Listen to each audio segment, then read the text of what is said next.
Hello, hello, and welcome to Keep It Colorful.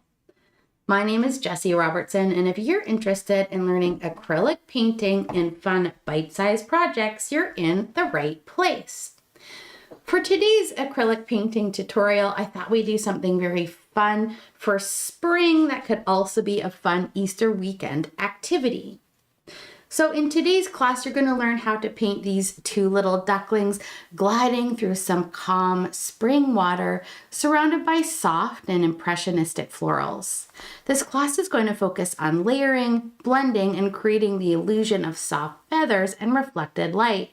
You'll also explore how to build this very soft atmospheric background and work with subtle color shifts to create volume and form in these little ducklings. We're going to start with a simple drawing, and I'm going to guide you through each step, starting with the drawing. So if you have some scrap paper, grab it. I always include how to draw lessons if it is a tutorial that has something figurative in it, like an animal or a building. I don't like skipping over that step. Drawing is such a fundamental thing to learn for an artist or to practice, and we're going to have great fun. Again, I'm going to walk you through each section of this painting together. As always, this class is free to watch for 7 days, and if you would like to keep it forever for lifetime access, you can tip to own it for 50% off, which is just a few dollars. If you are one of our Kick Academy subscribers, this class is now part of your library. You can paint it at your own pace and revisit it anytime, along with over 560 other detailed tutorials covering landscapes, animals, seasonal themes, palette knife work, and much more. So if you're ready, let's go over our supplies and let's get started. First and foremost, you're going to need something to paint on. It's been a while since we've done a horizontal landscape style project, so I thought we would do these little guys like we're right down in this pond with them. So I'm working on a size 11 by 14 inch stretched canvas placed in the landscape orientation. For colors for today, I've poured my colors out on the palette, and typically I will do a warm and a cool version of each color, and I like to arrange them with the warm colors on one side and the cool on the other. So let's go over the colors for today. If you don't have the exact colors, just approximate the color by looking at it. Really, you can get away with using many different color combos. You don't have to use the same ones as me, and it will turn out fabulously with its own unique color flair. But I'll show you these exact colors for the curious. And I'll start down here in the bottom right. This is cadmium red medium hue, quinacridone magenta, cadmium yellow light, cadmium yellow medium hue, a little bit of hooker's green, green deep permanent, turquoise blue, ultramarine blue, and phthalo blue. We also have a little bit of burnt umber brown and a very small dollop of black. This is probably more than I need. We just have black for the eye of the duckling, and it will really make them pop. So that's it for colors. Make sure you have a big jar of water handy dandy. Try to keep it on the side of your dominant hand. And you'll want some paper towels or old socks. You can use old rags as well for drying your brushes and to help you clean them. For the brushes for today, let's go over the brushes that we'll be using. Once again, please feel free, if you don't have a few of the brushes that I'm using, you can approximate the basic shape and size, but you can also go rogue and just use whatever you have on hand. But I'm going to show you the ones that I used for today. They include a big number 12 flat brush,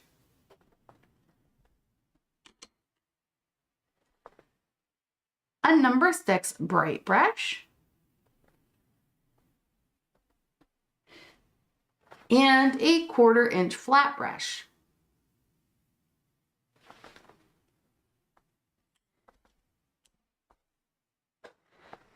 You want a small little round brush. Here I have a size 0 round brush. This guy's great for little details, and the short bristle length means this brush has a lot of control.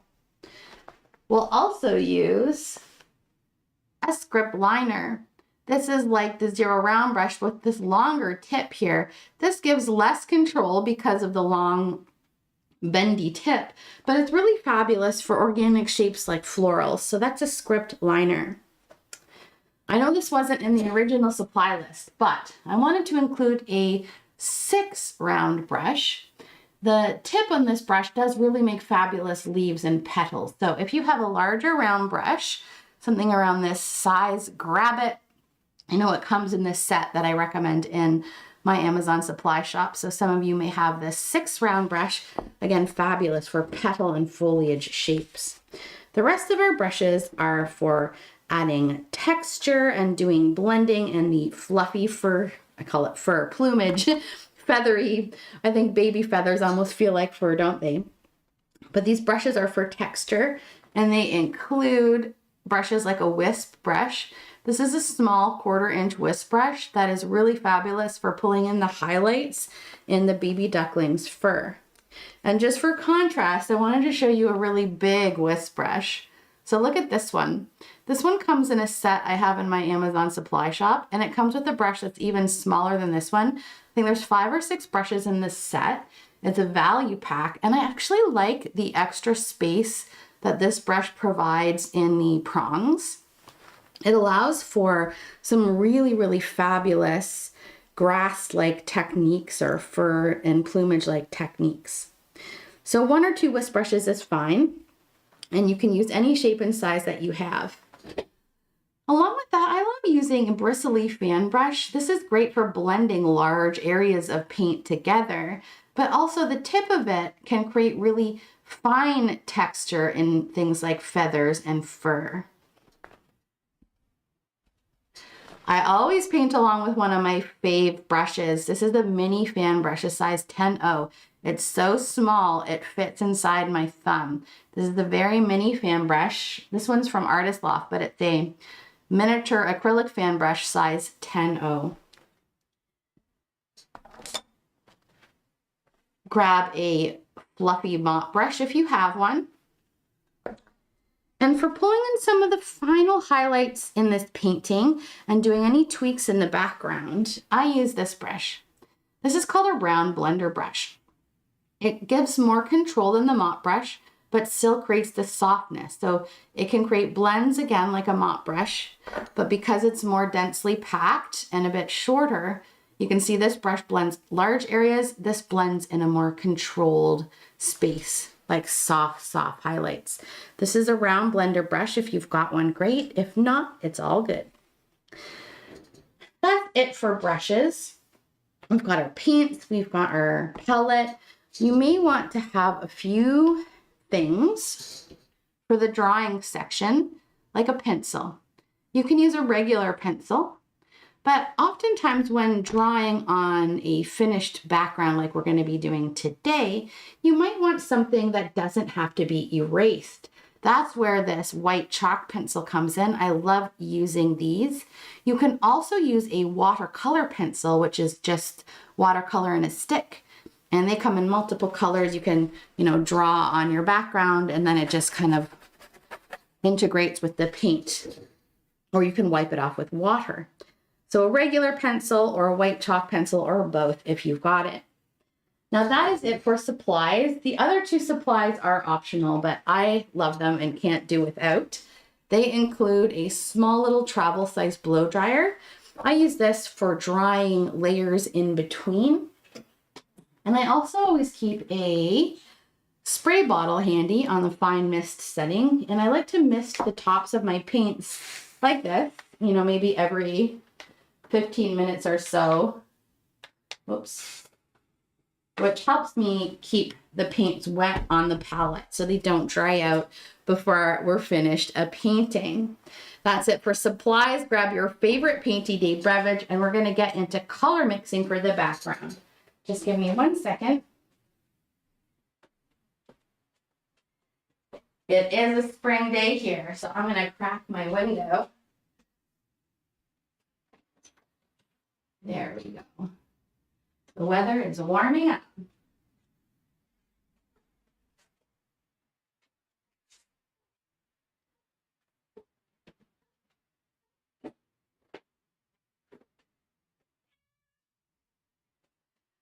So for our background, we have some really soft, muted blues, and would you believe it, some brownish white in there as well. You're going to need lots of white for this step. Let's grab a brush like a number 6 bright for mixing our colors. So first off, let's take some white and a lot of it. This is for this huge background. So take a nice sized dollop of white and then go just a tiny tip into some brown, maybe a little more. And we're going to mix kind of a pastel brown color. We're going to mix kind of like a pastel brown color.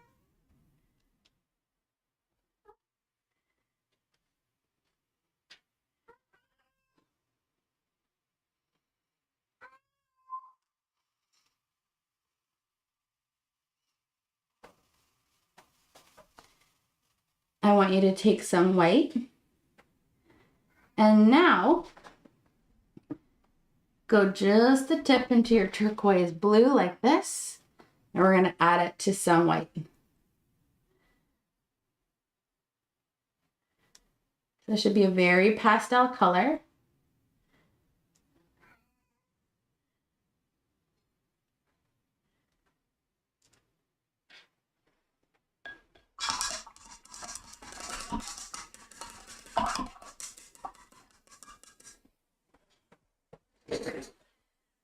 Now we're going to take some of our turquoise blue and add some white. This will be a little bit darker. So a bit of a darker turquoise blue. And we're going to add some of our burnt umber brown to this darker turquoise blue. So rinse off your brush, go into some brown. And what I want you to get is a grayish blue. So I'm going to show you the color here, okay? So here, you saw how saturated that turquoise blue was. I'm going to pull a little swatch on here like this. This is turquoise blue with brown, and it creates a beautiful dark smoky blue. Let me show you the other two colors we've mixed. A very pastel turquoise blue without any brown in it. Oops. Hang on, my brush was so dirty. Some light turquoise blue without any brown in it, which kind of looks like a lovely robin's egg blue.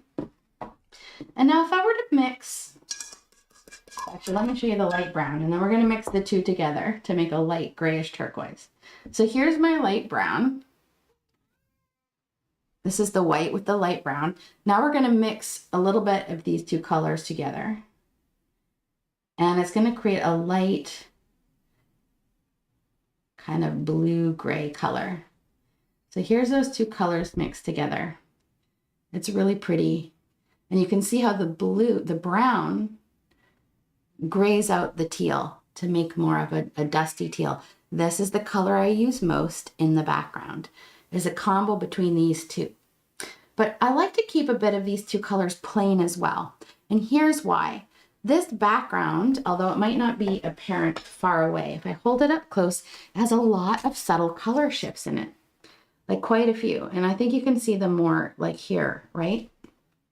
So to create that really kind of moody atmospheric look, where it really sings up close, it's instead of one solid color, we've got a bunch of little colors. I did that by, instead of mixing a flat color, I put some of this on the canvas and some of this on the canvas and mix them together as we go. We're going to mix more of my favorite blue-gray colors. It's going to start in a very similar way with a blue and a brown. So let's take some white. We'll need some white. I'm out of my last squeezy tube of white. So I'm into my big reserve jugs, which you have to get out with a palette knife, which I don't mind. Okay. A little extra white there. Now what we're going to do is mix some ultramarine blue and brown, and this is going to make more of like a true gray color. So I'm going to take the tiniest little bit of ultramarine blue, and I'm gonna take 2 parts ultramarine blue, and I'm going to mix it with 1 part brown, and it's going to look black. I'm going to mix a little bit of that with some white. And you can see it makes more of a true gray, but because we've used more blue than brown, this should make a really kind of still a bluish gray. Could add a bit more of the ultramarine. So this is just a touch of that color to create a nice pastel gray. So mix 2 parts blue and 2 parts burnt umber brown, ultramarine blue, and 1 part burnt umber brown, and then I mix just a pinch of that into some white. I added a little more color just because it always looks super light on here, but when you see it against the white, you'll see it's actually a fairly dark gray color I've mixed. Okay, so that's ultramarine blue and brown plus white. And we're going to use all of this in the background. Very pretty. Actually, let's get our greens ready so we can pull some streaks into the water, wet and wet. And if you know you want to do a really soft wet and wet blend, then you have to plan for mixing your colors in advance so that we have time to blend them while the blues are still wet. And I want to mix just 2 greens, so not too much more color mixing. I know for some of you the color mixing is your favorite part, and for some of you it's your least favorite part.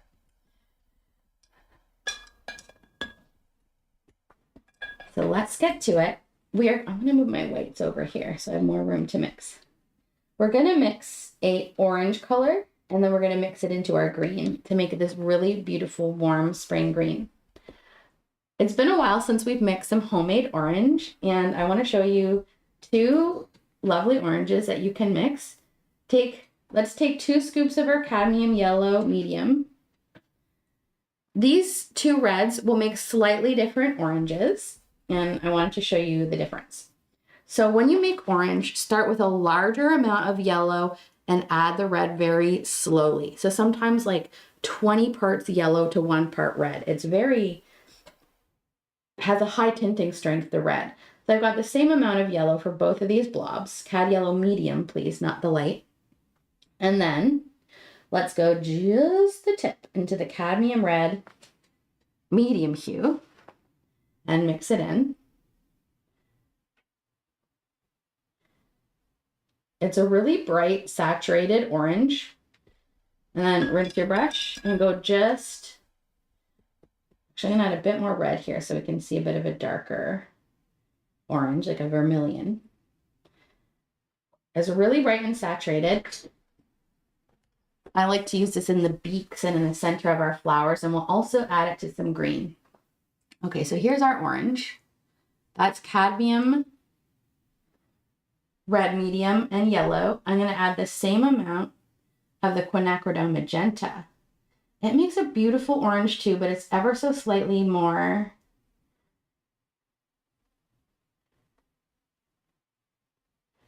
I'll show you the difference. This is about equal parts of each. Quinacridone magenta is a beautiful color with a really high tinting strength, but it's a little more see-through than the cad red medium, but subtle differences to those oranges. Both really lovely. And it doesn't matter which one you add to your green. I just wanted to show you how to mix those 2 oranges because it's great fun. You could actually mix them both together for a custom orange in 1 blob. It's all good. Let's take a scoop of our orange up next to our cooker screen. And let's mix equal amounts of the orange and the green. And it should give us a more kind of warm green. So here is the green I just mixed, this warm green. And then here's the plain Hooker's green, which is a little bit more cool. So adding the orange, of course, warms it up because orange is very warm. So it gives us more of a warm green. Now let's take some of that orangey green. Let's leave some of it just as is. And let's take some of it and mix in another amount of yellow. So equal parts. And then we get this even lighter yellowy green. And I might add a little white to some of that. If I add a little white to some of that warm green, we get a really lovely kind of spring grassy green. So very subtle differences to the green. This is the plain Hooker's green. This is equal amounts Hooker's green and orange. So you see how it warms it slightly. This is the Hooker's green with orange mixed with an equal amount of yellow. So warming it up even more. And I like warming it up with the yellow even more before adding the white, so that yellow shines through to create this really lovely grassy green.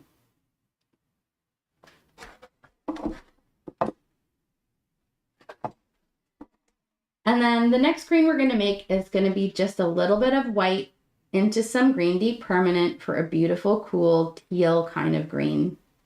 This is our cool, cool green. Look at it here in the pile.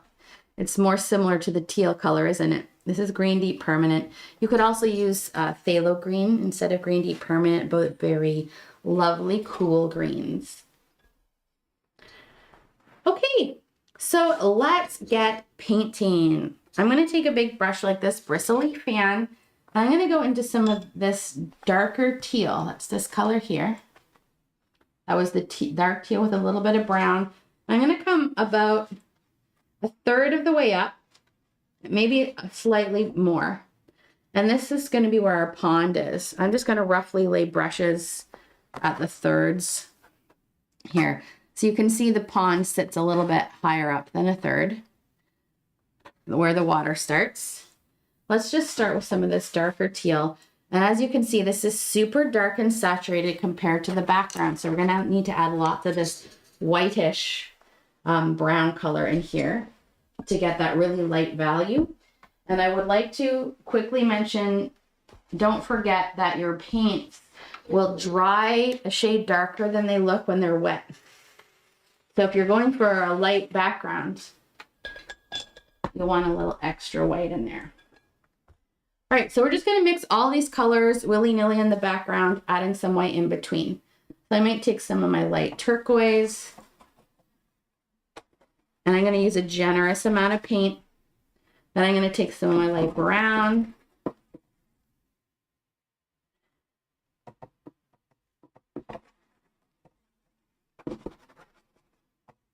Some of this homemade blue gray. It is a misty, moisty morning in this painting. A little more of this light brown. I'm going to use it to soften this darker teal just a little bit. It doesn't matter where you put these colors, guys. Just get them on.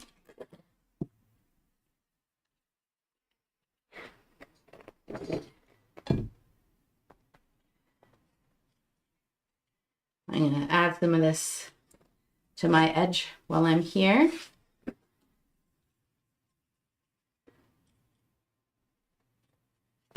Maybe at the bottom too.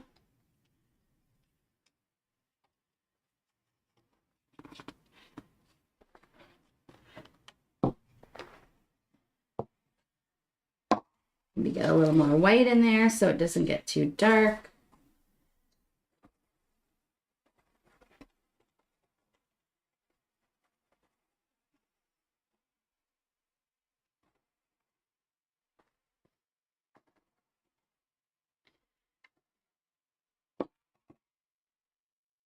So I have a lot of color in here, and I'm going to soften it with a big soft brush. I have a mop brush, so that's what I'm going to use, but you could also use a big flat brush. Oops. You could also use a big flat brush like this. My partner Dawn just walked outside of our window with our senior cat. My senior cat's an indoor cat, but now she's getting really old. Like she's got asthma and she's just, looking long in the muzzle. So we're helping her live her golden years in style. And she's always wanted to be an outdoor cat. So we're letting her be an outdoor cat for her final years. Hopefully. Okay. So let's grab our mop brush and soften this before it dries. They've been trying to surprise me by coming right up to the window and doing funny stuff.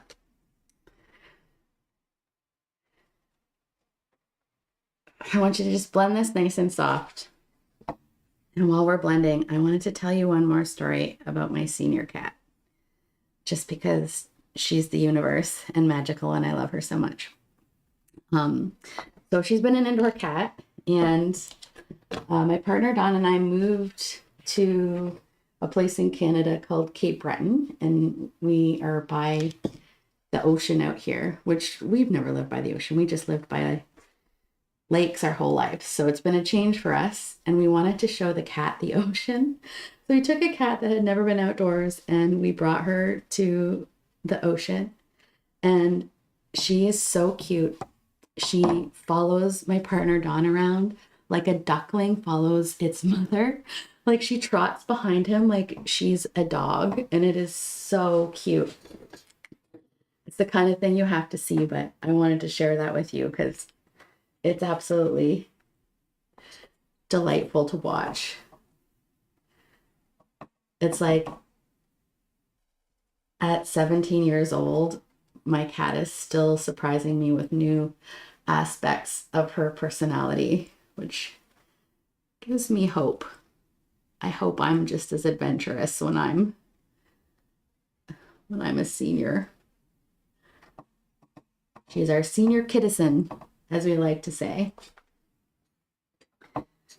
I want you to get the top blended, and if it's all one color, that's fine, but aim for these really soft color shifts between your mixed hues. You can add white right onto the background here to lighten it as you go. So even if you have a mop brush, just dip it in. If you feel like it needs lightening, just anywhere, get up on in there and add some areas. And again, you can go back in here afterwards too. Okay. Okay. I've kept it a little bit darker, just at about the third line. And the only difference between blending for the sky and where we want our water is that we are going to start to go a little bit more horizontal. Take a little bit of the brownish teal. And just going to blend a bit more horizontally here. You can use your bristly fan or a mop brush. Okay.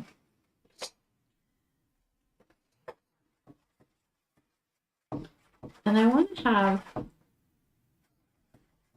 add some white in the middle here too. I want to kind of see some soft and subtle ripples. So get some color on. And then if your color is light like mine, we can take some darker color and create some, horizontal lines. Start getting that illusion of ripples. And let's make it a little bit darker. If we were to cut it in 2/3 vertically, these outer 2/3 are going to be maybe a little darker. So let's pull in a little more. I'm going to add a bit more brown to some of this teal. Maybe even the tiniest pinch of green deep permanent, that bluish green, and just add a little more on these outer thirds.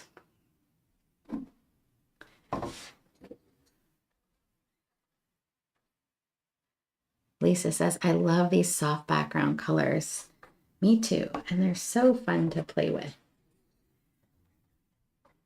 All right, now that it's in, let's blend this together. You can use your mop brush or a big flat brush. This blends nicely too. And if I were to use this flat brush up at the top, I would use the whole fat side to blend like this. Whereas in the bottom, I would blend, you know, side to side. So up here, I might take this and fuzz it like this together. If I did not have a mop brush, this is what I would do. Whereas down here, I'm going to use it more like a standard brush. I'm just going to use the edge as opposed to the whole fat side. And even this will be soft for now.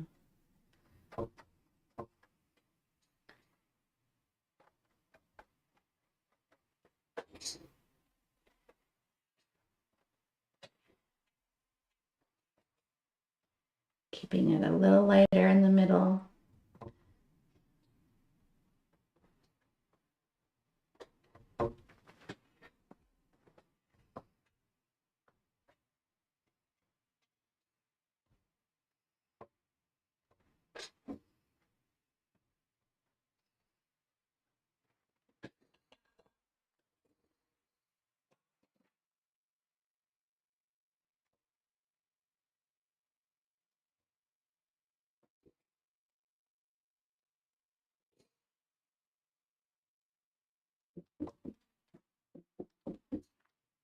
When you first put on color, it's going to really blend together quite a bit. And as it starts to get a little more like sticky as opposed to sopping wet, it can be a little bit easier to blend in a controlled area, like in the middle here.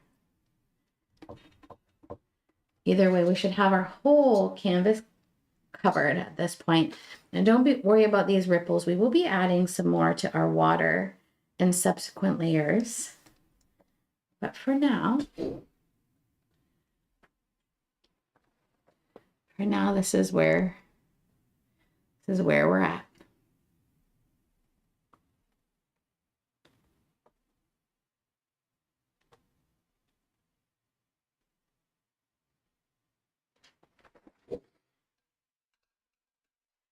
I'm going to take my bristly fan brush into a little bit of my Hooker's green plus orange, this kind of bit of a dark, not the lightest color where we added yellow. This one here. Let's add a few little pulls in from the side of this green color.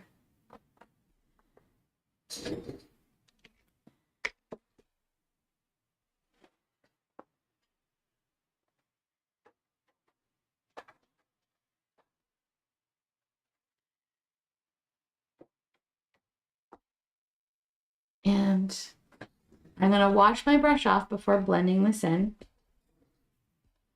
so that I can use a clean brush and just kind of lightly feather a little bit of this green in here.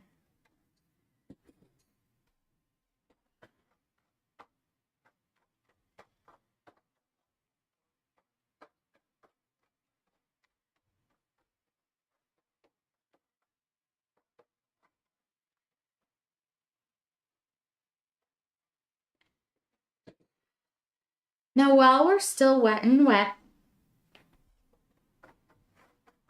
take your time to feather these in. I mean, take a little time, but it is still wet, so you want to go fast-ish. Go into the green deep permanent that has a little bit of white in it. That's this color. Oops. That's this color here. And I want you to kind of find the top of your pond area right here. And there's this kind of area of grass, especially in behind this little duckling here. And it's very subtle. So I want to make sure this color is a little bit darker than my background, but not too much. So you might get a little more white.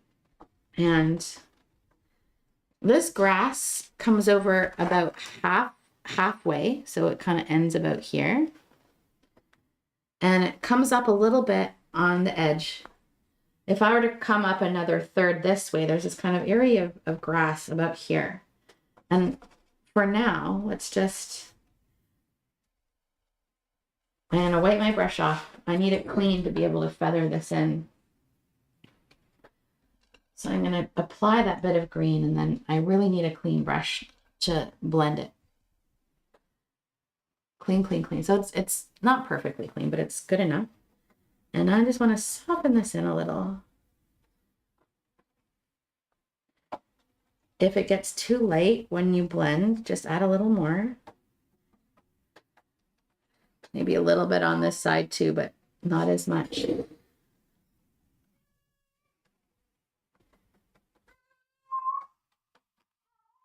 Did you go on an adventure, Blue? Good girl.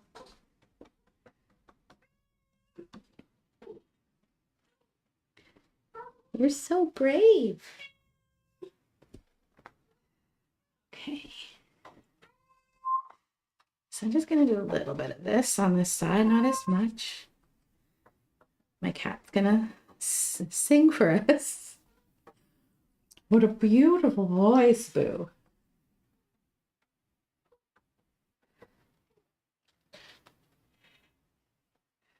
Okay, I want to keep this edge pretty soft, and we'll define it with some individual grasses later on. But for now, let's just keep this background really soft. I like this green deep permanent. Maybe we'll put a little bit in here too. I'm just using that skinny edge and some of this green deep permanent plus white. I'm going to create some really subtle looking ripples here.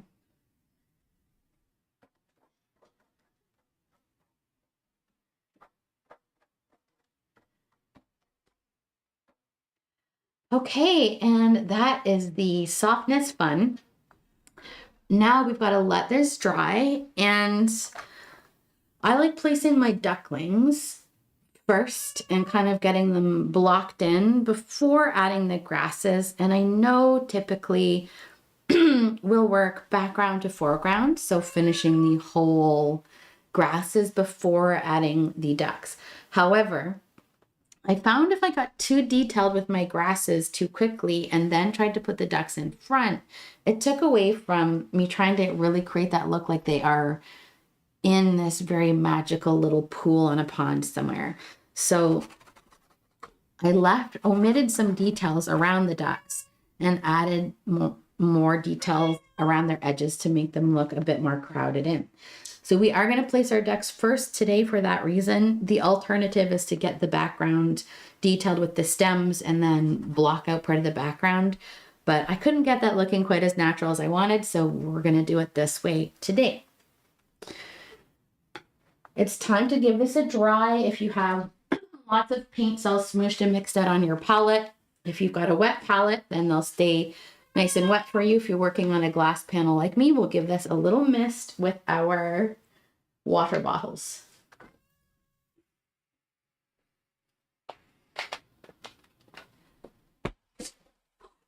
Kitty, kitty. Oh, Boo, hi. Hang on.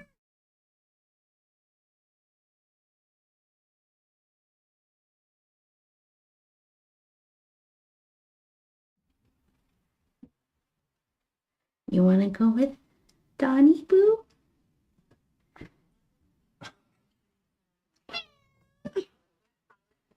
Okay.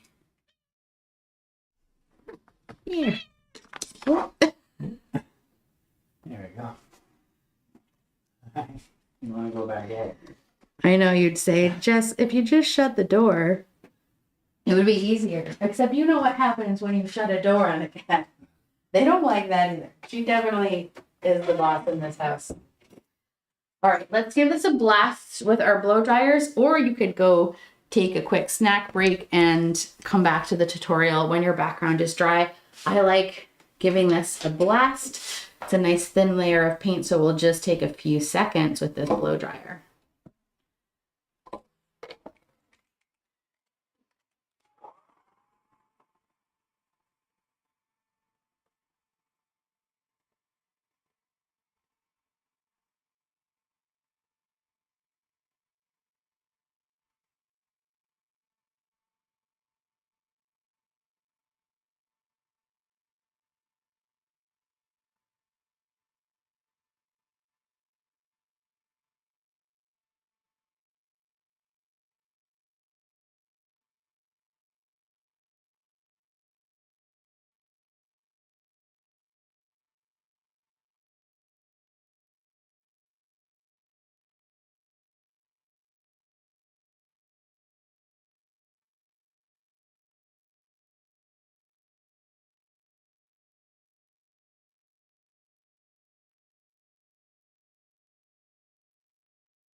All right, my background is mostly dry, and it can dry the rest of the way while we talk about these little ducks. Oh boy, I have to admit I've been a little bit obsessed with ducks recently. I've been watching hundreds of duck videos, different types of ducks, runner ducks, mallard ducks, Australian spotted ducks, and I love the way they walk. I love the way they waddle. I love the way they quack. All the wild ducks too. We have a lot of wild ducks around where we live, and they are so charming to watch. So let's grab some rough paper and talk about how to break the baby duckling into some basic shapes. So I'm just going to use a regular old pencil here, and I'm going to put a little paintbrush halfway through this duck. So you can see where halfway sits on the duck's body. And we're going to do that here too. So you can think of the duck shape kind of like, I'm going to make room for both ducks on here. I don't have an eraser, so I'm just going to start again over here. Okay, so we can start with a circle shape for the center of the body of the duck. And this is like where the paintbrush is sitting. So this is kind of the center of the body of the duck. And then the head, they have little necks that can extend, but oftentimes when they swim, they kind of like hunker down a little bit. So you can see where the circle sits next to this line. It's really quite close as the duck's head is really pulled into the body like this. It's really pulled into the body. So start with the big circle, then into that little circle.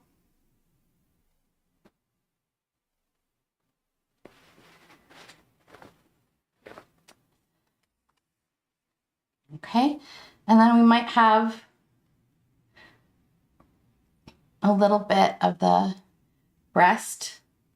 So if we did have a little neck coming out, it would just come out right here towards the body. And the neck is really kind of curled up and into here.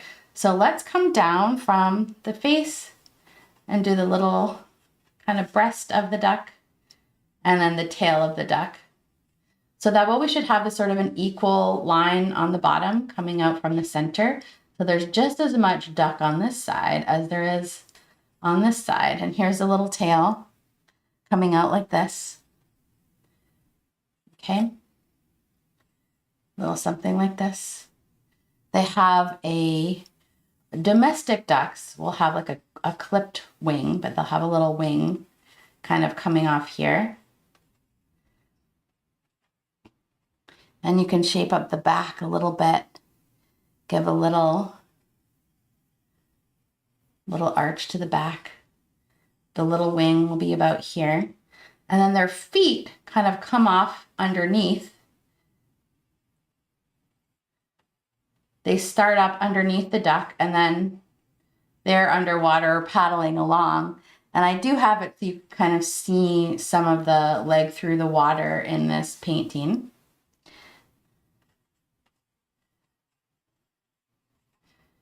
For the head of the duck, I want you to draw a line separating it halfway down the head, and the angle you have the line is going to indicate the angle of the beak in the duck. So I have my head kind of pointed down, and the beak is just about the same length as the head, maybe a little bit less. And the beak, this is a little baby duck, so we're gonna pull the beak out a little something like this, and where it attaches into the head. So let's shape our head a little bit. You can kind of pull from under the chin in towards the beak like this, and same thing at the top. They're pretty flat-headed, and maybe pull the forehead over and into the beak a little more. And then where the beak sits in the head, it's gonna come in a little something like this. Okay? The beak's gonna come in a little something like this, and I don't know if these are nostrils or some kind of air hole. I should have looked it up. But there's these little kind of nostrils, I'm going to call them nostrils for lack of a better term, into the beak. The eye of the duck sits just above the halfway point and is relatively close to the beak. And we could give a little shadowing where the eye kind of sits in the head. And also they have really cute little kind of like cheeks. So I like having a little line here to show that there's going to be like a little shadow for the cheek here. A little shadow for the wing. Okay. Like this. So that's the basic shape of the duck. Let's do it one more time in even more basic shapes. You can think of the body like a circle and the tail kind of coming off in a little triangle shape. They like sticking up a little bit. Can stick their little tails up. When we go to pull on the chest, you basically kind of just create a little loaf like this. And just to check that you have the right dimensions, if you cut the circle in half, there should be just as much duck on this side as there is on this side. And if not, you can angle that body out a little bit more. So if I were to draw lines like this down my duck, even though that's tail and it's a different shape, they're the same width. The head can be a circle sitting really close to the body like this. And we can shape up the back a little bit. Give a bit of a bend to the back. And then we cut the head halfway. A little circle shape for the beak. Eye sits on top. Round out into the chin. Little ducky wang. And underneath out comes a little paddly feet. Okay?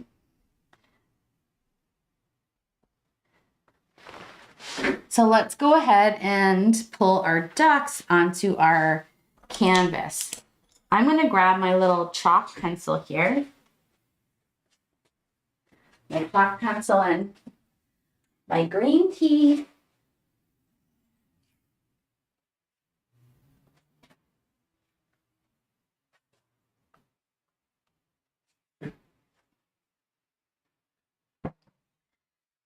You can use a regular pencil too, if you do not have a chalk pencil or a watercolor pencil.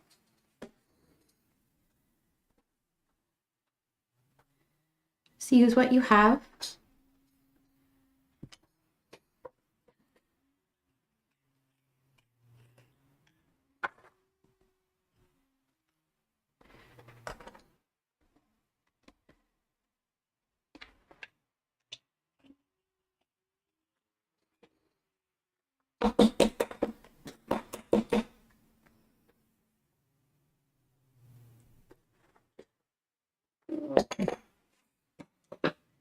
Chalk pencils are soft, so you have to be really gentle when you sharpen them.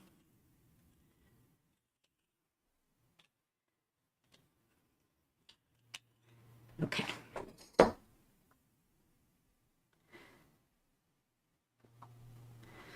So I'm going to give myself a little line down the halfway point, because the halfway point is where the big duck's beak is sitting.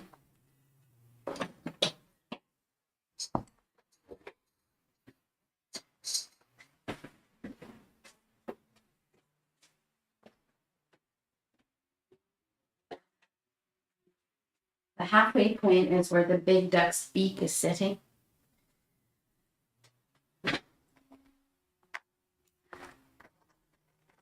There we go. Hang on, let me adjust my crooked hat there. Just so you can see that this duck is on one side.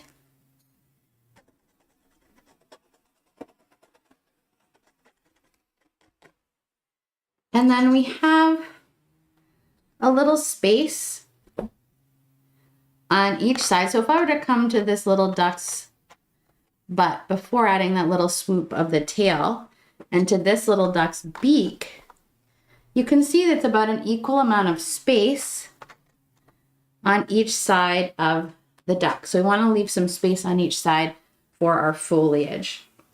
The duck is sitting just a little bit into the pond. So here's our little duck drawing. Okay. So here we go.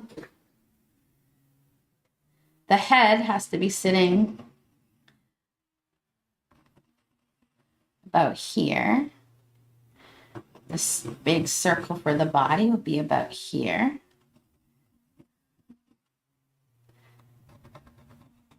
Just draw really lightly for me. Okay. And then that little tail, I want to have lots of room back here. So my duck will fill up maybe this amount of space here. The chest also is going to touch that center line, okay? It really kind of comes out.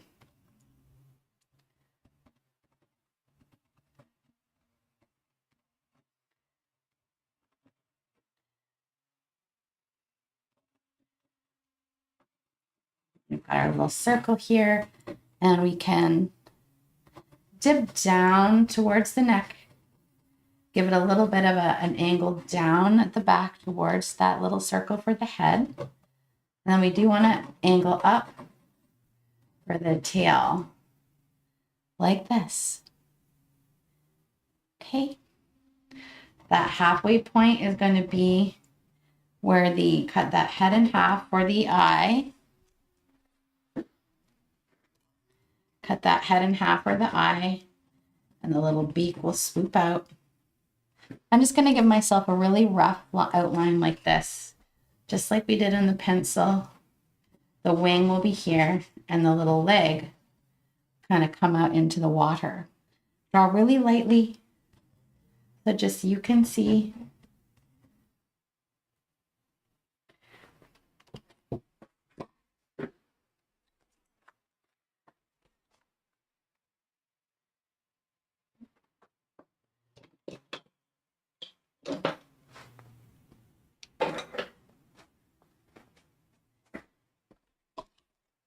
I can do a little darker here for you.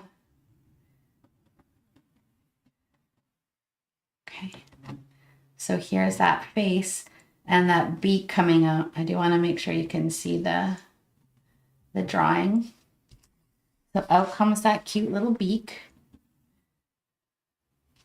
It attaches to the face like this. I like kind of curling the beak up a little at the end like this. Whoop. And the little nostril will be here. Remember, we cut our circle shape in half. The eye is going to sit very close to the beak. And we can kind of keep the head nice and flat and bring that forehead in a little bit. And same thing down here, we can pull the head into the body. The little breast is snuggled right up and into the head. Here's that center line in white. The chest should come out to meet that center line like the circle of the head did. So the head and the chest come out to about the same spot. Okay. Part of her body's in the water. So it just kind of looks flat where she meets the water. And I give a very gentle curve to the back. It's almost flat, just a very gentle arc down. So here's kind of the chest of the bird. And then right where we had that circle shape, this is about where that little wing shape is going to be, okay?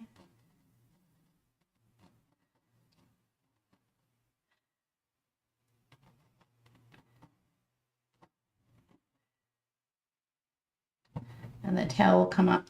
Now the little leg comes off about here towards the back of the duck, and we might see a little kind of web under the water.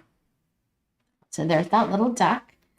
And we're going to have another small duck right beside her, right here.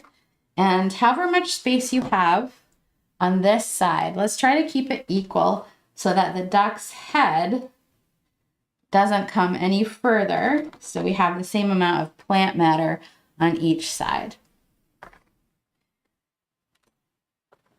So I know I want her kind of beak to stop about there because my tail stops about here. Okay, equal spacing. So here we go. This guy's a little smaller. And let's just do a little line for how long we want our duck to be. They should be sitting, they're going to be swimming at about the same level in the water. So this is how long my duck's going to be.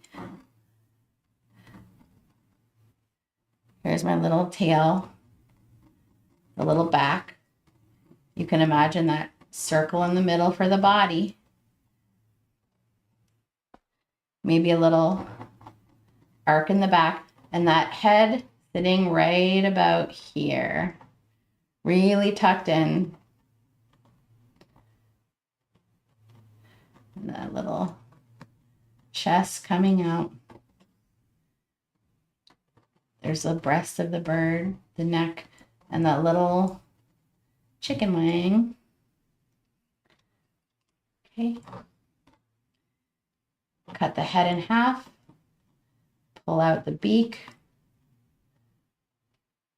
And then the eye will sit.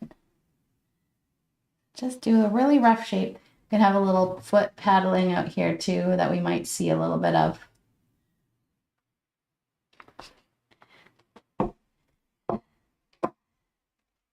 That's why I always do the drawing on paper so that you can pause and paint these ducks as many times as you need to. Sketch them until you feel comfortable, then get them onto your canvas.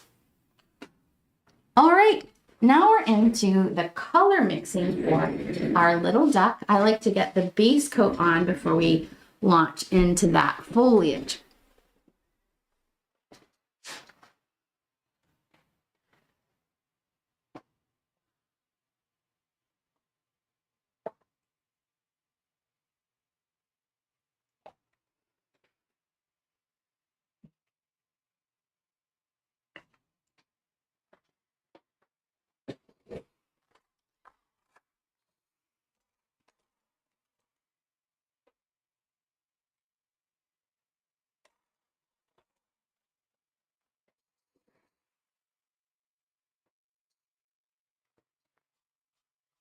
Actually, let's put a base coat. Let's put a base coat into our, no, we'll definitely do the base coat in the duck first.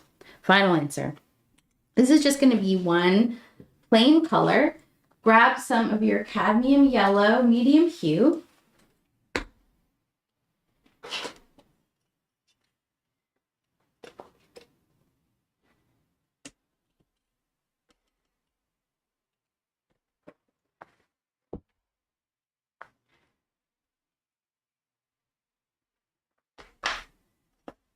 And this is a muted color palette, so I didn't use very many saturated colors at all. I take a little bit of burnt umber brown. I'm going to mix about 3 parts yellow to 1 part brown. So it's more of a brownish yellow. Okay. As opposed to the really saturated yellow, which is like this. Okay, so I've added just some brown to the yellow. But then I want you to take some of this brownish yellow and mix it in with some white. So we're gonna get a really light kind of creamy color. And this is the base color that I use for the ducks.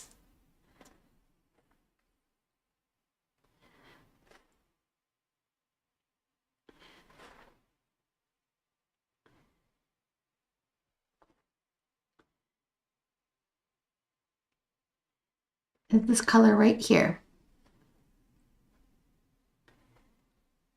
Let's take our creamy yellow and start filling in a base coat.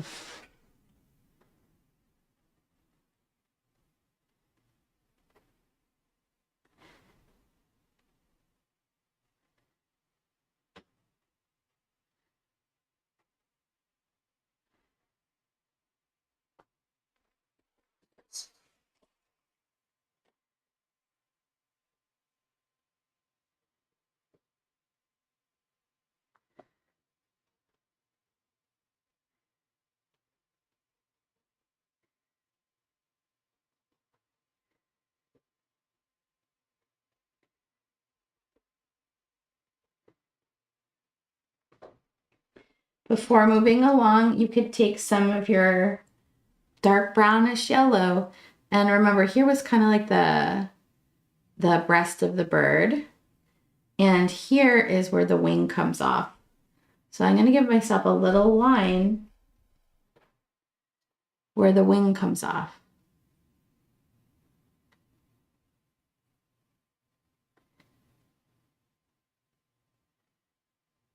Maybe a little shadow, a little bit of an extra dark brownish yellow on the underside of the duck and around the wing.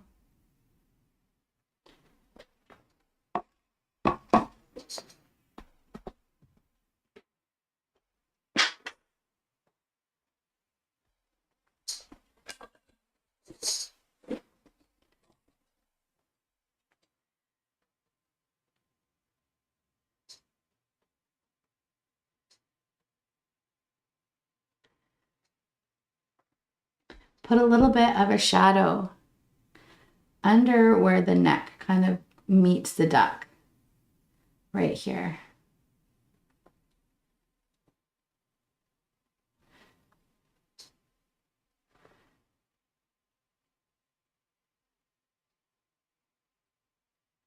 This is just the base coat establishing the values in our duck. And then I'm going to come up here and to the face.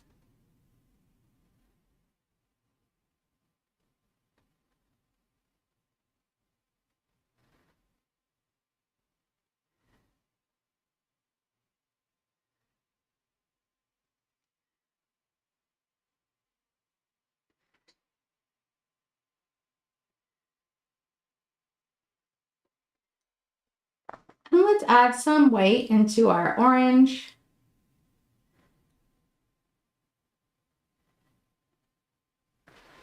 So add a little white into one of your oranges. Make it more of a pastel orange.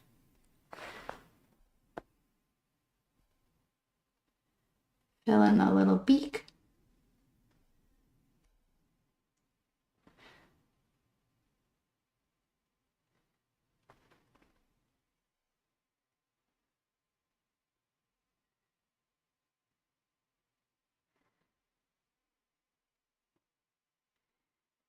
Keep a little extra dark brown kind of under the neck here.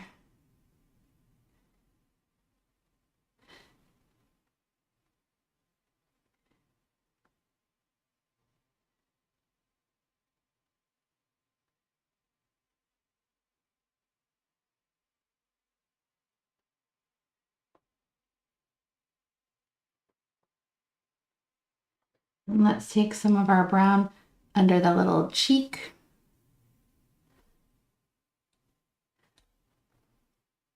And soften it in. And the little line leading into the eye. I can still see my pencil showing through. My little eye is right here.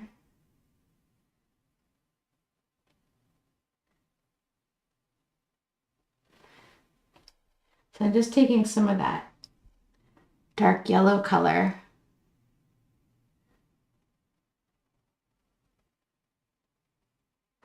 Adding a little shading into the head.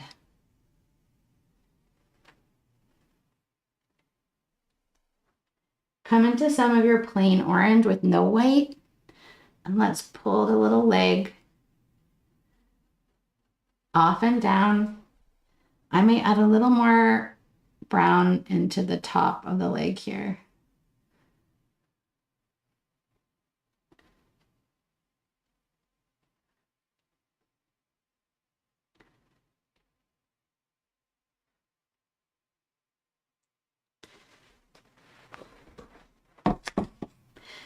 At this point, to do any of the tweaks in the eye and the beak, you may want to switch to that zero round brush. And let's add a little bit of water to some brown.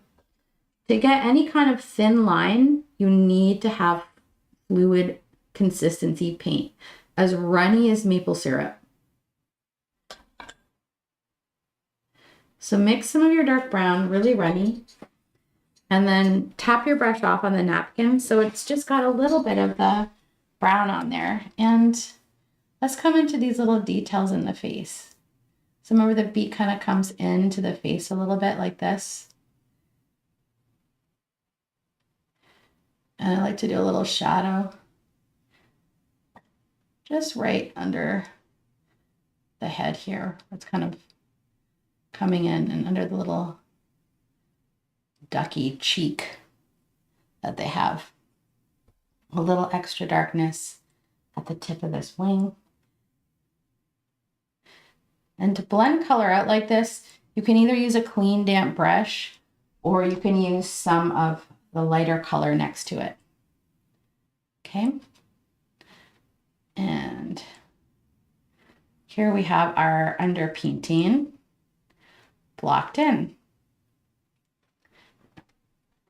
While you're here, you can go into a little bit of black and put that little circle on for the eye and the little nostril like this.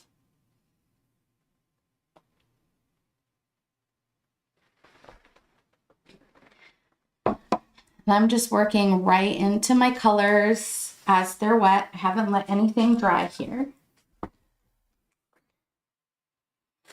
Now I'm going to pull the base coat into the little duck. Now we've done almost all of the work of our duck. We got to put the reflections in the water and then highlights, but this underpainting really sets it all up quite nicely.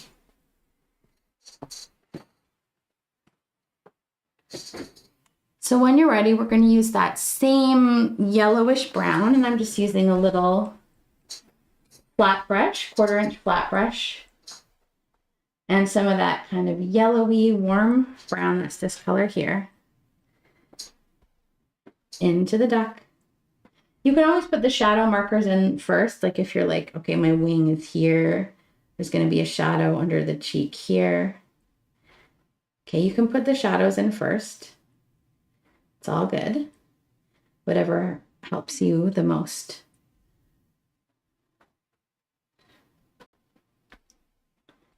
Then we've got to take that lighter color and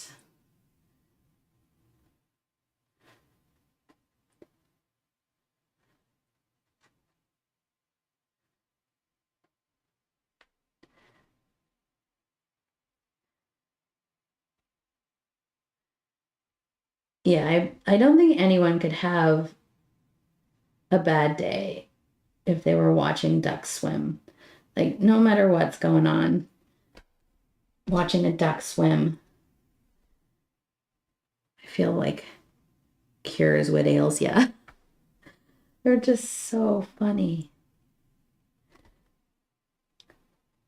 I know my favorite thing to do if I'm having any kind of stressful day, like the worst life stresses I have ever been in.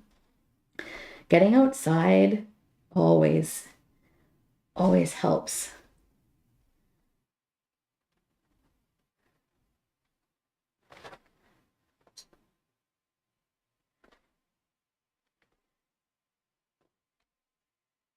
And what I find the most funny is sometimes I forget that. Like if I'm in a really like down mood or I'm in pain for whatever reason, I won't want to go outside and I'll like get all pouty if my partner suggests it. I'm like, no, I'm not going outside.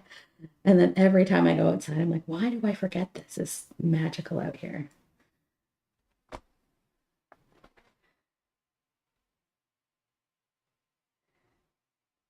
If you're watching this video and you're under 40 years of age, there will come a time in your life when all you want to do is watch ducks.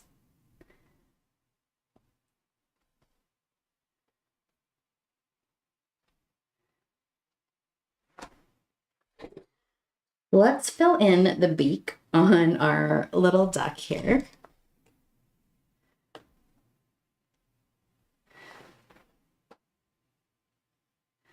With some orange.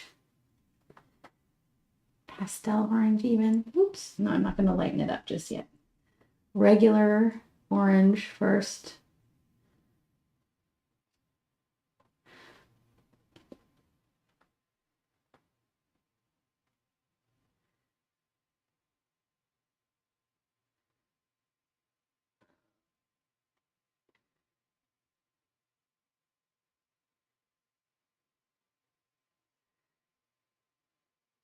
Sometimes I imagine what it would be like if the cutest thing in my life, which is my cat Boo, got together with a duck and they sat together. I feel like I might die of cuteness. Like they're quirky in different ways, ducks and cats, but equally hilarious and adorable.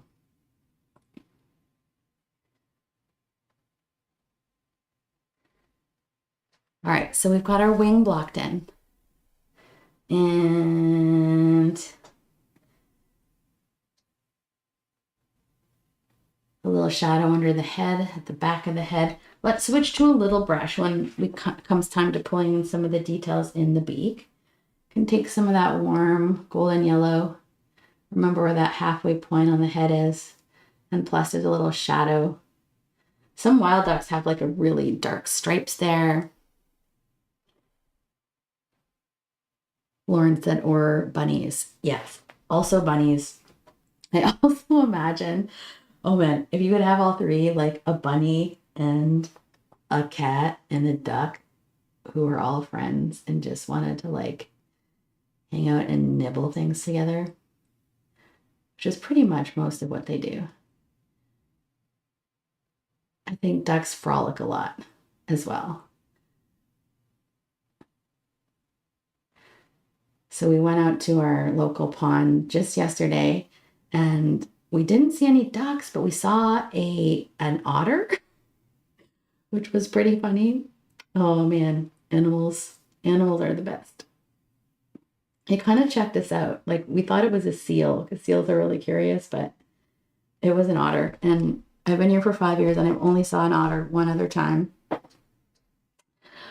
All right, so we have our ducks. They look kind of like they're flying in space because their feet are on top of the water. But we're going to add some ripples and we're going to add some reflections. I like to add a few of the reflections now with the color of the duck. And let's use our little flat brush. You can use a bright brush or a flat brush, something that gives you a nice controlled edge. I'm going to use my 1/4 inch flat brush. We're going to create a little bit of a mirror image of our baby ducks. Let's use some of this light creamy color. And we are going to be lightening our ducks. So add a bit more water to your light brown. That's this color here. I've just added some more white. So it's a bit more pastel. So I've taken this brownish yellow, added a bit more white. And so we kind of want to do opposites. You can flip it upside down. But what I like to do is like if the angle comes out like this, then you know the butt's going to come out kind of on this angle. And then there's the body and the head is about kind of here. So I want to keep in mind the general shape of the duck, but do it in little side to side swirls. Have just a little paint on your brush. You can even use some water to help thin your paint. First, tap it on a napkin so it's just a thin amount of paint. And let's do some little kind of stripy reflections under this little guy.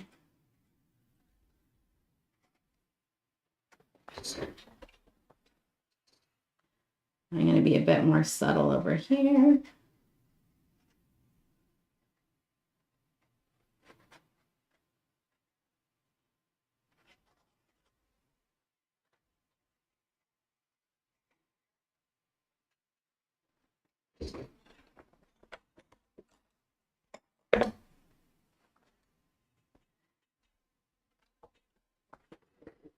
I went a little bit heavy with my reflections, so I'm just going to take this bright brush with some water on it and soften these a little.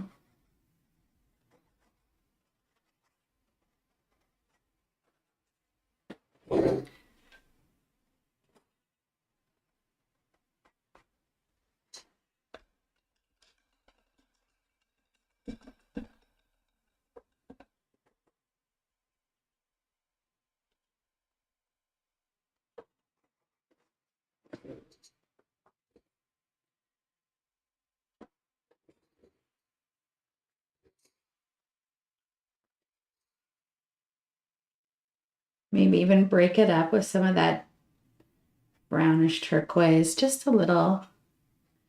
Let's put a few ripples in there, especially if yours got a little large like mine did.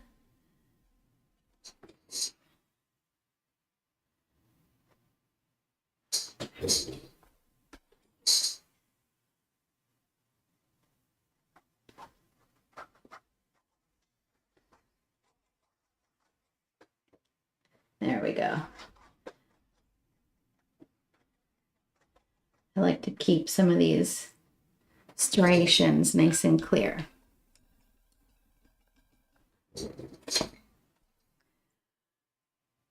When you're ready, and don't worry, we're gonna add some highlights into our water to make these ripples really look like they're popping. So if it's looking a bit stripy, we will be able to correct that in our final layer.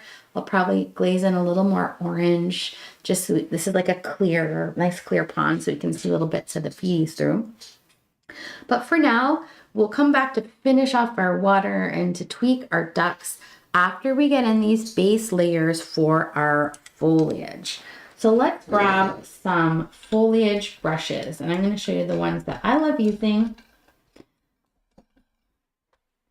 They include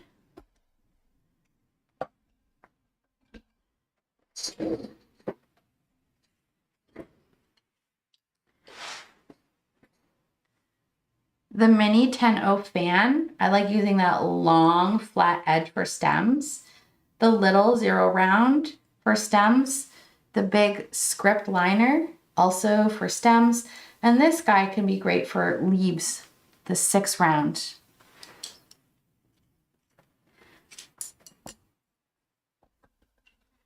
So let's come into some of our orangey green. Remember we took Hooker's green and we mixed it with equal part orange. So it's that darker green. And let's start mapping in where we want these to be. Add some water to your paint to keep it nice and runny. And then we're going to create some foliage.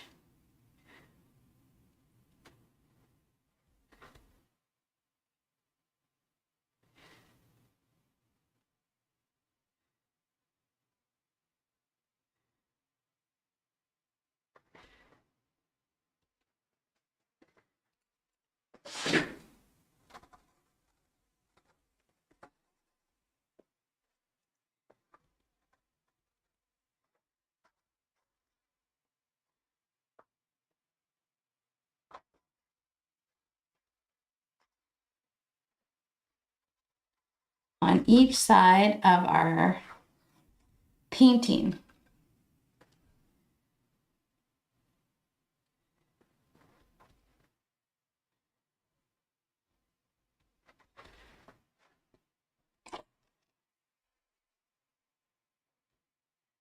A little bit on the edge.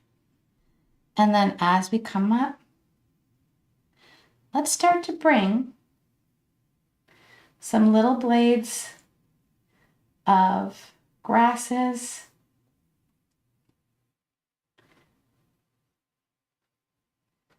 up, starting with this darker green. Ooh, I got black in my green. I think I picked some up off my napkin. Always watch the color on your napkin. But I'm going to work with it. I'm going to see what I can do here.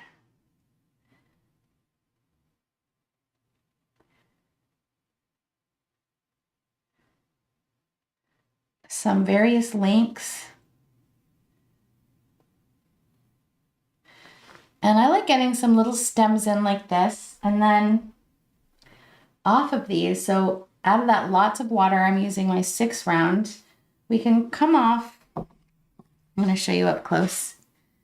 So if we have a bit of grass, you know, coming up like this, we might kind of branch off of it a little bit. We could put flowers on there, or we might have one that comes up like this, and then we can have little side stems coming up. You can push a little bit harder with this brush to create long leaves or short leaves with the tip. Okay, but I want you to be able to get those long, skinny lines by adding lots of water to your paint. And then let's just have the stems flow up and all around that duck. You could do cattails for sure.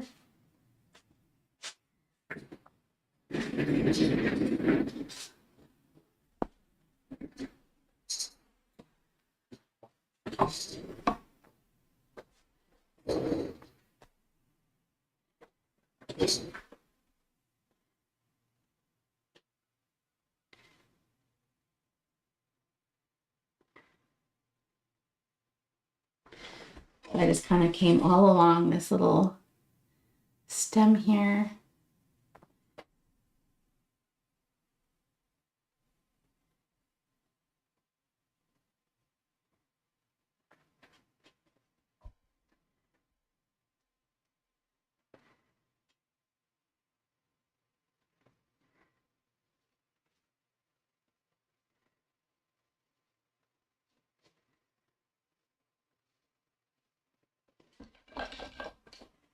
I might take some of my green deep permanent without any white in it, and I'm going to add water. The green deep permanent is quite dark. It's like this color here. And this is the color without white in it. This is once it's got white in it. We can use some of this to start creating a few darker stems.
And you can add some plain hooker's green in there too. I want to start breaking up some of these chunks, first with some darker greens and then with some lighter greens. So I want to maybe have a little plant that kind of flows from this foreground bit of foliage to the background.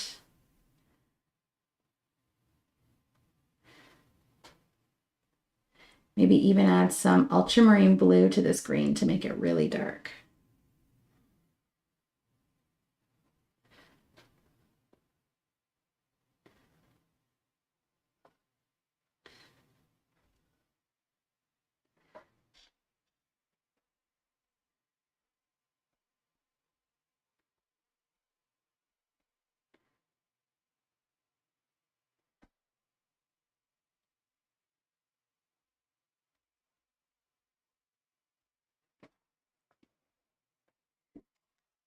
So starting with the darks, and then when this dries, we'll add some of these light highlights. So first we've got to bring in the darks, and then we can add in some of these highlights and leaves along the side to break it up.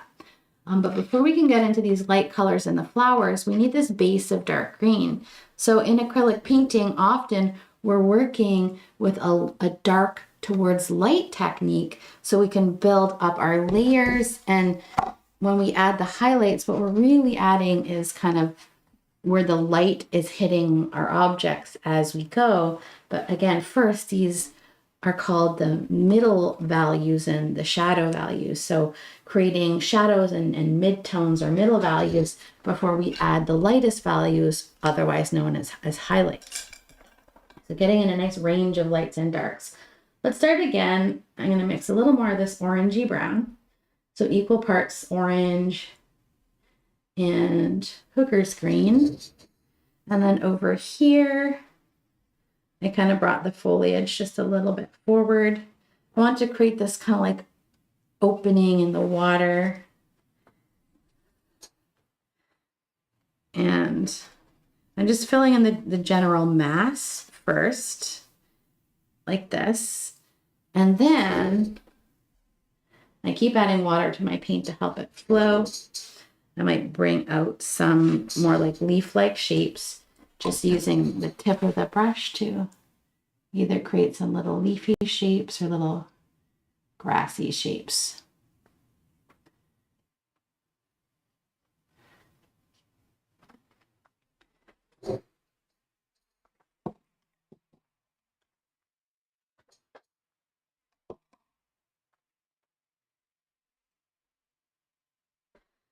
Right, so I definitely want a few little grasses coming up, really making them feel like they're in the water. And again, cattails would be a lovely alternative too, as one of our members suggested. I wanted something very flowery. We have a very late spring here in Cape Breton, and our first daffodil just came up. We do not have any leaves on our trees here yet, so I am craving all things flowers. So I wanted to make it very floral, but cattails are perfect in the pond.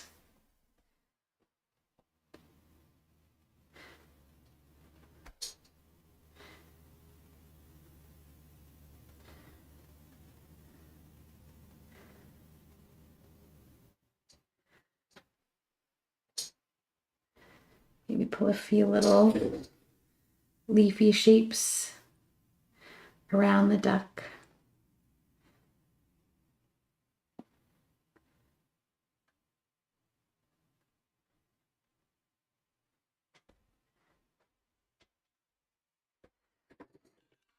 And I'm going to get into some of these darks, the Green Deep Permanent, which I mixed with a little bit of my bluish brown, my dark bluish brown here.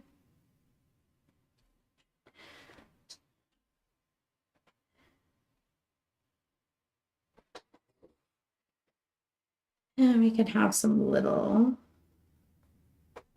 dark details. I'm doing some little taps for some foliage.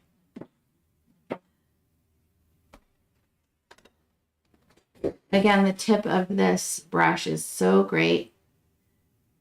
You can make little marks or leaves, or use the tip to create long, skinny stems. Don't forget you can create a stem and then do little branches off the side of the stem. Okay. For a cattail, you'd have the long, kind of skinny line, lots of grasses, and then, of course, the brown on top with the little boop coming off. Mine's not very straight, but you get the idea. Put a little highlight on the light source side of the cattail. We're going to do that. So let's keep building up some shadows into here.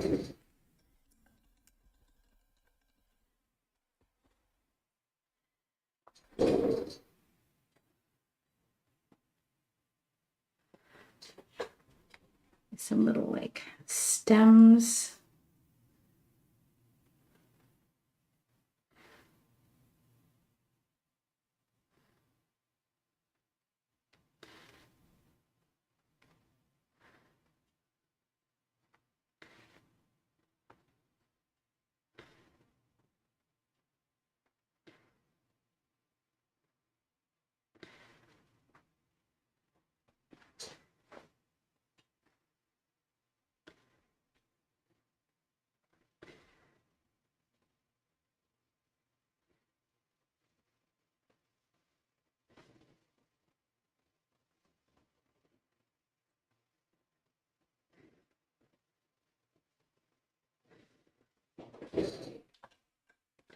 All right, so we've got all our midtones in there. Some shadows in there. Now we're gonna let this dry and we're gonna pull highlights in. We're gonna highlight up our ducks, highlight up our water, and then we're gonna add some highlights in the grass and some flowers. We've honestly done more than 2/3 of this painting, and once you get a nice base of lights and darks like this, the next part is my absolute favorite because these highlights really make these little critters and our background foliage and even the water come to life. So if you have your favorite painty day beverage, it's a great time to pause for a sip.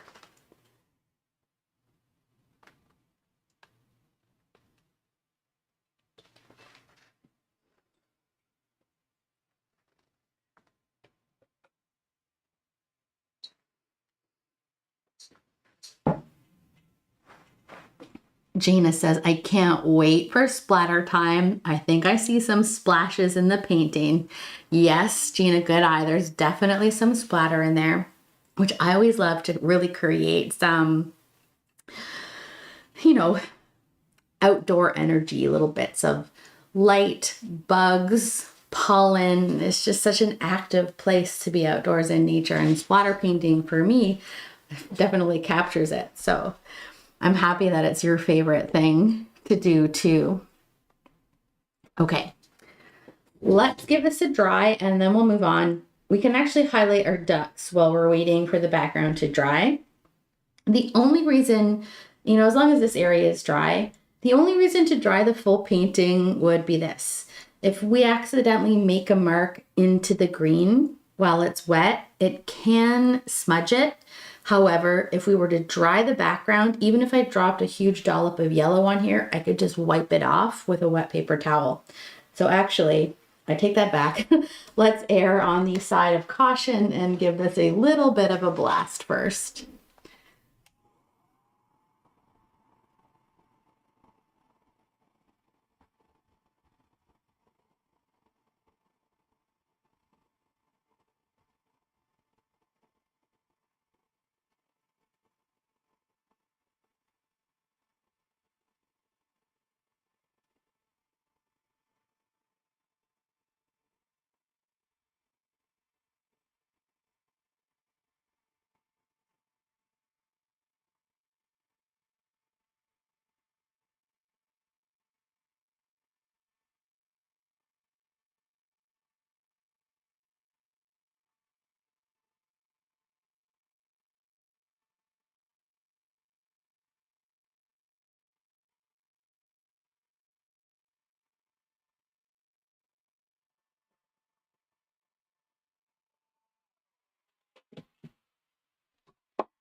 All right.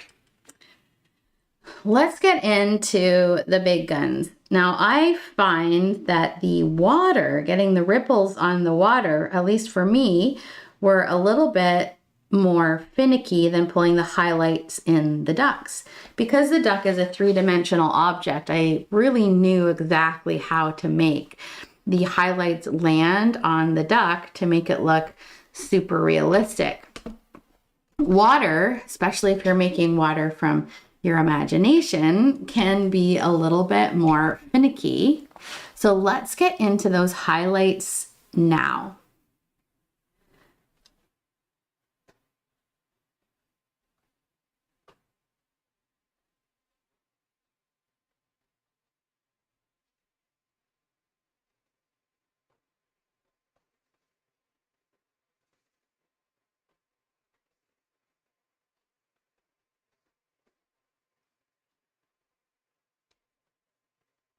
And when I say now, I mean, give me 2 seconds. Okay. Let's take a little flat brush.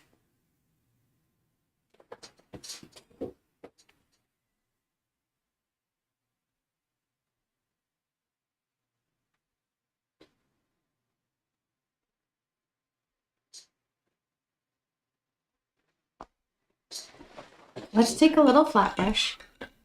And I like starting with some highlights. You can go with the plain white color. I like having a little bit of my burnt umber brown in the white. So some of that original, like really light whitish brown color. And then add a bit of water in it. And if you have a round blender, keep it handy dandy.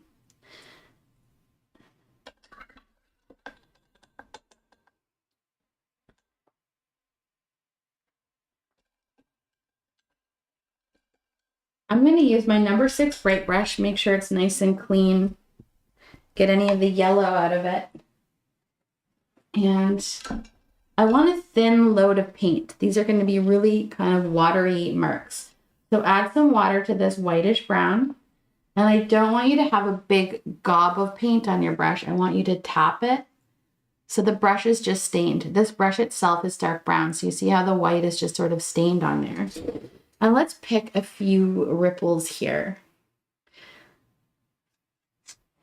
Using lots of water. I'm going to add even more water. So maybe a little highlight here. And I'm going to start kind of in between my ducks a little bit.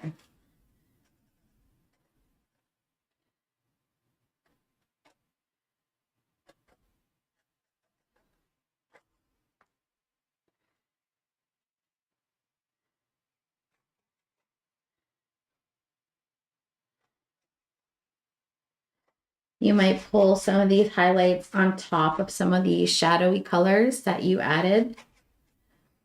And you can blend these out with your round blender brush too. You can take some of the paint on your brush and tap it off so it's just stained. And then we can kind of blend some of these little highlights out.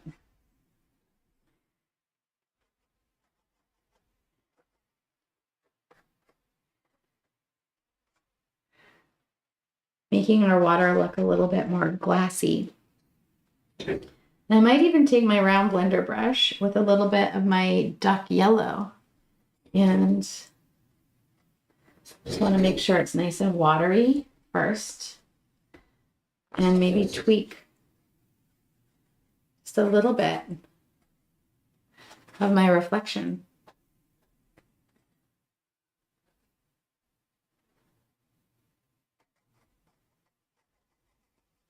This should be a very light application of paint.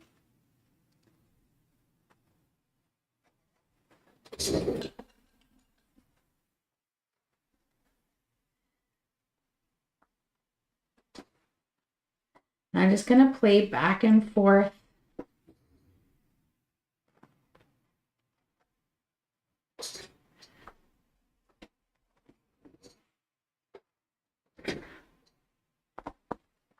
A little bit here.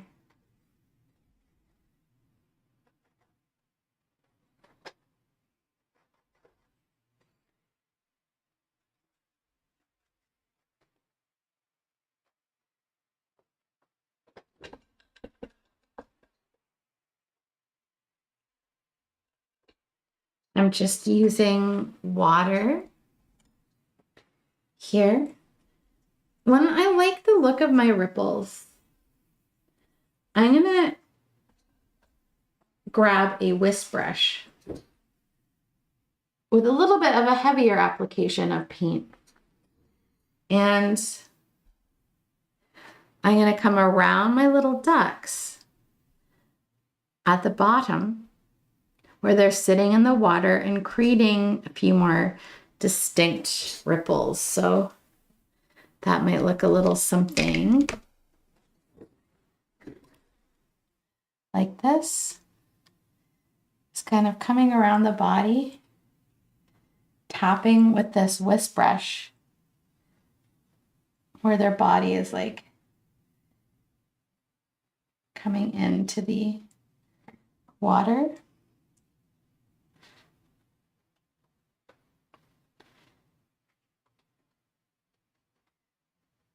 Let it be a bit of a broken line.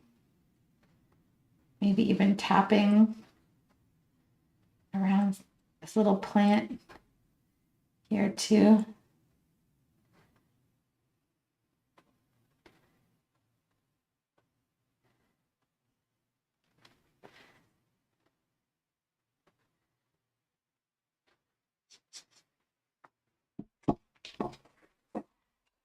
I don't want them to be quite so evenly spaced, so I'm gonna just give it a little bit of a wave.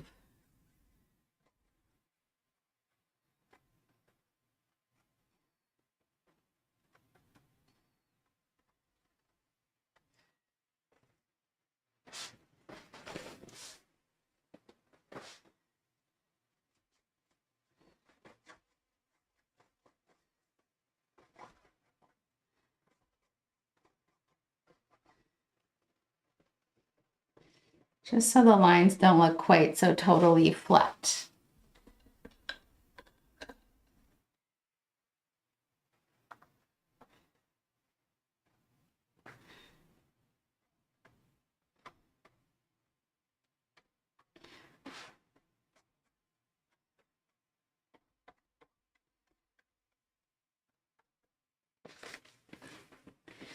I might come into my orange and just add a really subtle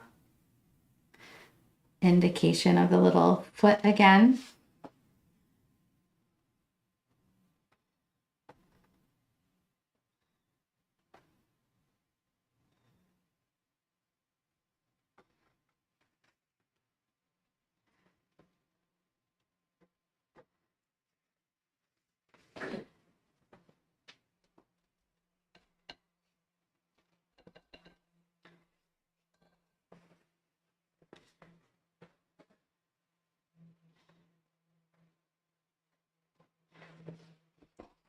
So I pull the orange back in, and then I did a little wipe with some of the light highlight color to make sure it looks like it's going into the water there, okay?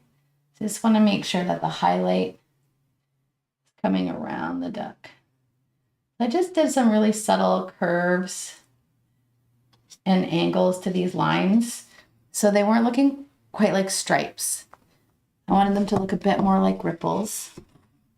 And I find that just instead of going straight across, just a really subtle curve here or there really helps to naturalize the water a bit. So this one, I bent it up a little bit. Okay. Or you could do some smaller streaks. My water is different today, but I really like the glassy look of the darkness. So however your water is turning out, step back and stop comparing your painting to mine. I want you to step back and compare your painting to yours. While this is the demo and the theme and we're exploring techniques, towards the end of a painting, and this is not even just with tutorials, I recommend you step back and look at your painting if you're working from photos too.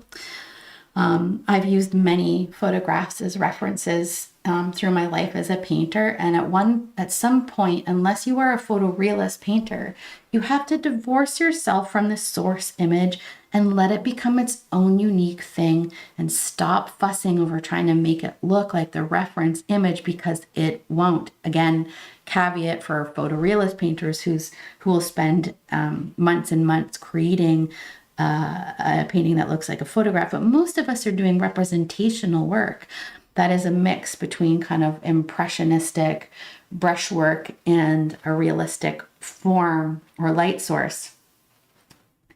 Okay, time to highlight the ducks, and then we're into those flowers. We're going to use the same colors, but a little bit lighter this time. And this is a great opportunity to pull out your little whisk brush. I recommend using a smaller whisk brush so that we can get into these small parts of the duck. We'll be adding both highlights and shadows to make sure that they're blending really nicely. The light source is coming from above in this painting and ever so slightly from the right-hand side shining down. So really hitting the top of the head and a bit more shadowed at the back. So I'm going to start kind of using that same color, the brownish yellow. Make sure you have one that's a little bit darker and one that has more white in it, so it can be our highlight color, like these two colors here. So I'm going to come into,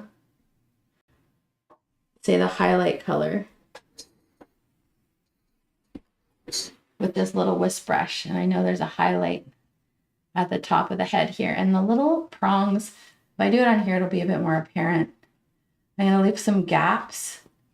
And I'm going to let the wisp brush, you know, kind of do its thing. And we can let it get a little bit darker, kind of towards the underside of the duck here.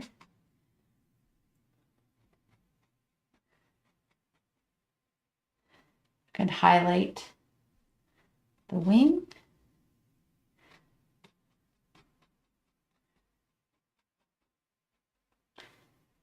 Can even eventually get into some pure white. There's a little shadow underneath the neck of the duck. And you can have a shadow color. So you could have this color, and this color to make sure that there's a nice range, because you might want to pull in a bit more of a shadow color or use the shadow color to help integrate or blend in. So I might apply a little bit of the shadow color here, and then add my highlight color where the light will be hitting the chest of the duck here. And the point is to not, or the technique here is don't have a fill it in solid. Do little taps. Do like little broken marks like this to highlight.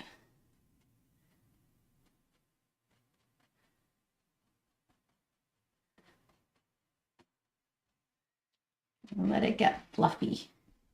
Let's highlight in that little cheek area, under the eye, and into the forehead. And I'm going to use a shadow color that's not quite as dark as the one I've got on here. Or there's that little line coming out in behind the back of the eye, into the neck. So I'm re-adding my shadow color because it will help me blend my highlight color a little bit better. Oh, there's that big cute duck cheek.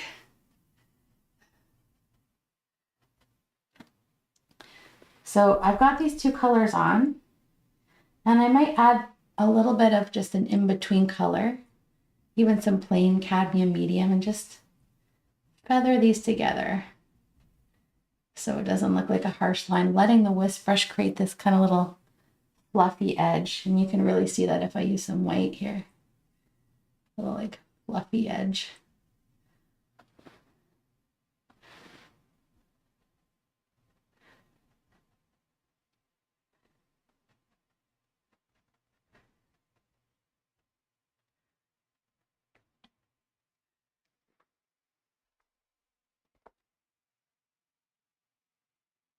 And I want a medium value to go kind of, there's a little shadow right on the back, but we're going to integrate into more of a medium color towards the breast and under the neck. So it's just not a solid line. I want to have this medium value layered over top of the dark value.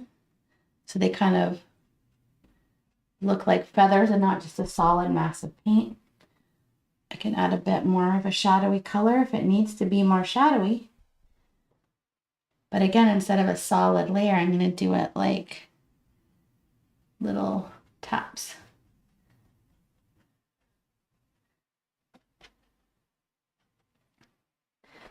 Okay, and the highlighted duck versus the non-highlighted duck, it makes a really big difference. Make your cheeks super fluffy and pinchable. Highlight in the, whoops. So I just put a big gob of paint on there, which doesn't look very feathery. We're gonna have to blend that around.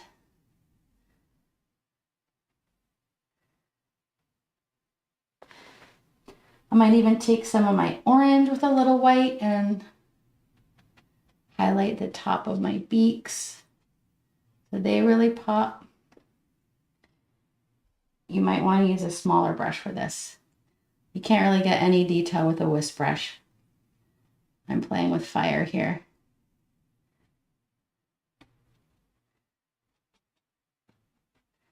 Okay, I am pretty happy with this little quacker. I'm going to come in and highlight this little duckling next.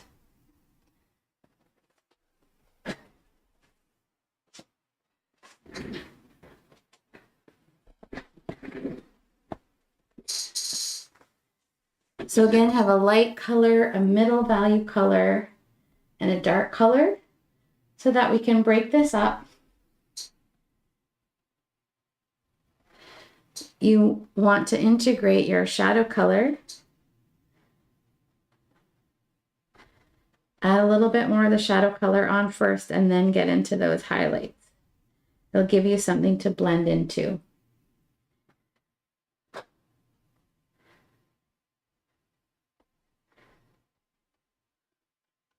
Highlight the top of the back.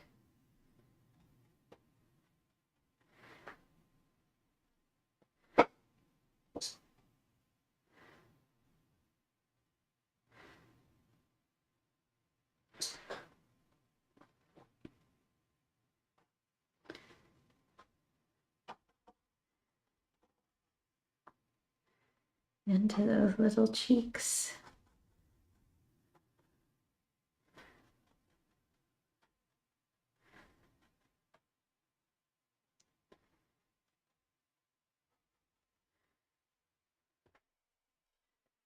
So right now it looks like I have lines on my duck, like dark lines, because I have the lightest value and the darkest value. I need some of that middle value to help blend them together. So it's basically, I'm using like a half tone in between the darks and the lights to help blend them together. So it doesn't look quite so drastic. So you get the texture of the feathers by not using a solid color, by using a stippled or dappled line. And we create a realistic shape by making sure we have darks, mediums, and lights. The texture is the stippling shape for the feathers. The gaps we leave in between as we paint.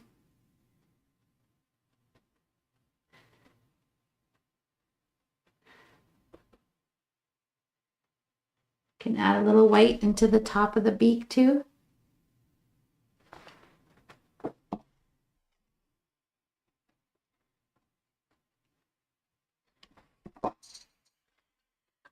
Now when you're ready, let's go ahead and switch to our little zero round brush.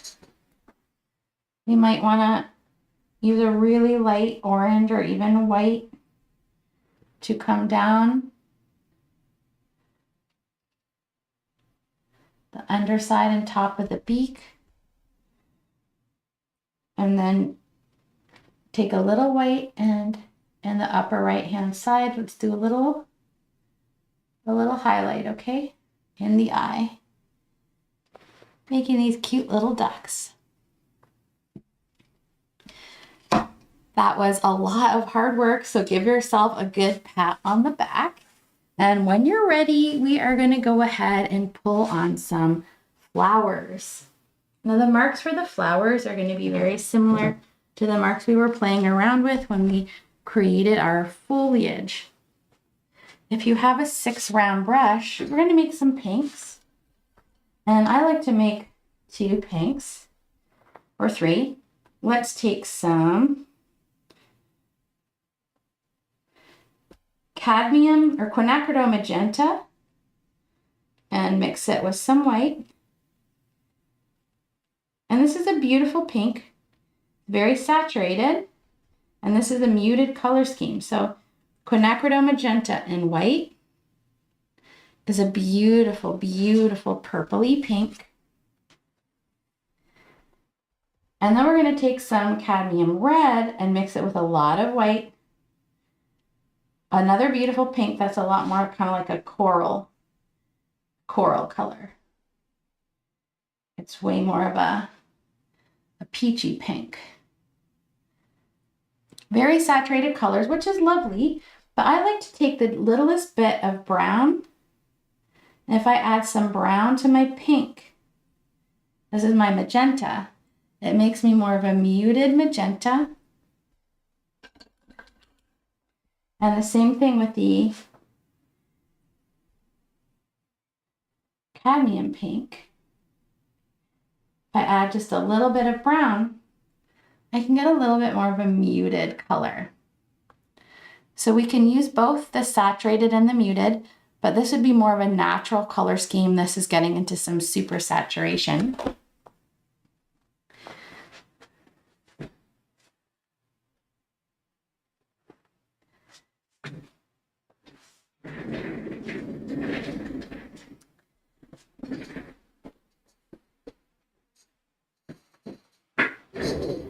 So I'm going to take my 6 round and let's try a few of these kind of daisy-like wildflowers.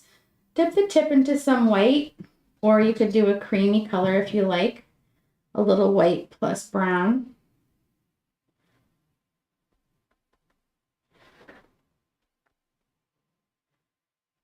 And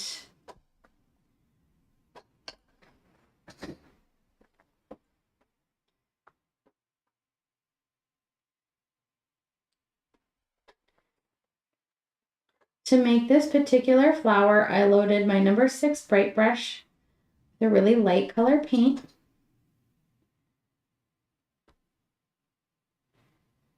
I added just a little bit of that duck yellow in there,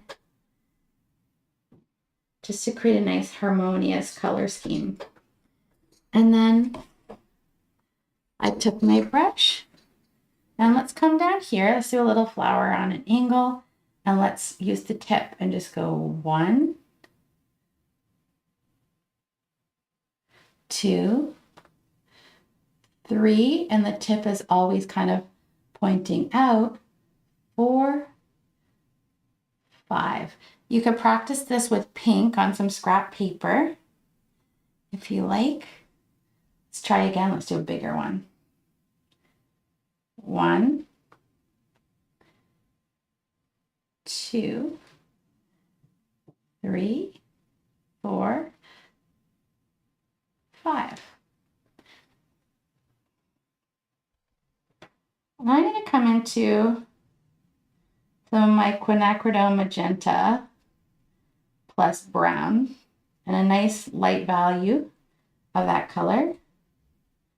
And I have these little kind of bowl shaped flowers up here as well. So I have a little bowl shaped flower. So that one might look like this.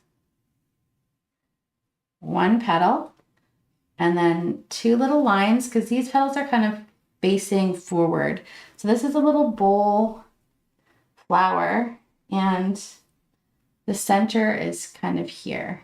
So those other little petals are kind of like wrapping up and around it.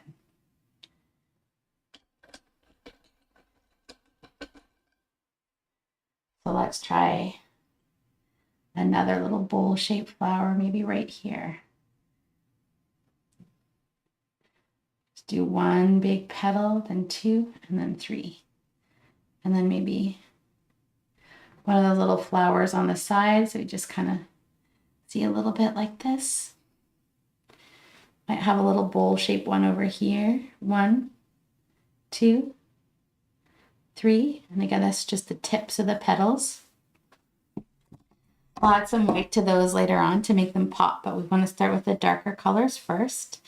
And the last flower type that I did, I'm going to use a darker magenta brown mixture. And it would be the ones that kind of come off of these little stems and just little kind of taps that get a little smaller towards the top. Or you could do it more symmetrically like this. So this would be like a multi-flower stem.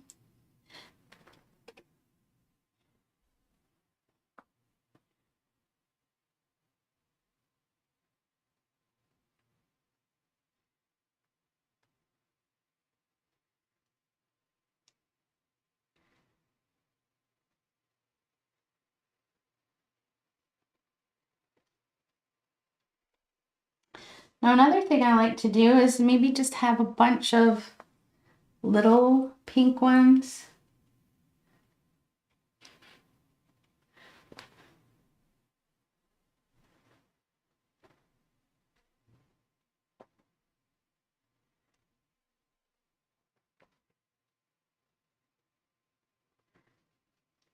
Or even just some dabs. Make it really loose and organic.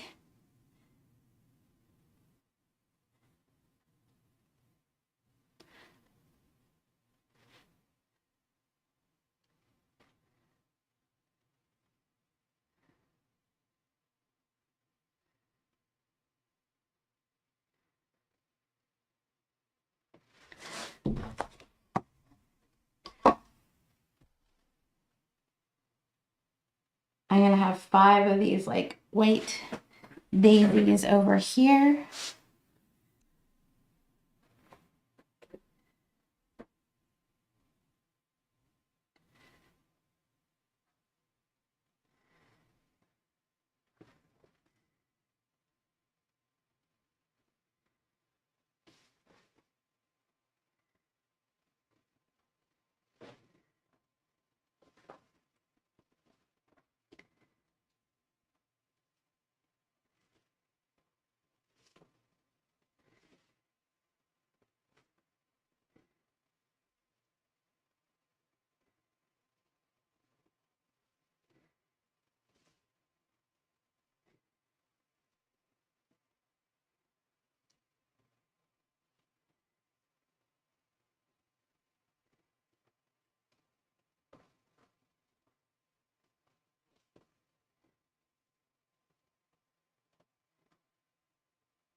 Adding some little white dots and dabs.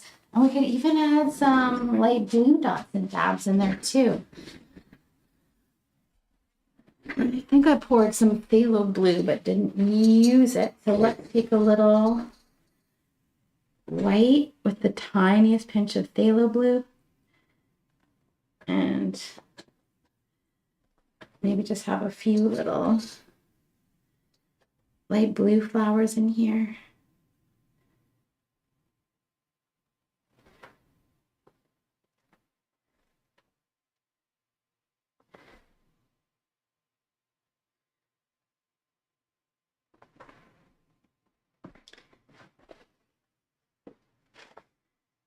We're going to use some orange for our flower centers. So if you have any flowers like these little daisies or pink ones that have a center, you can add that orange center.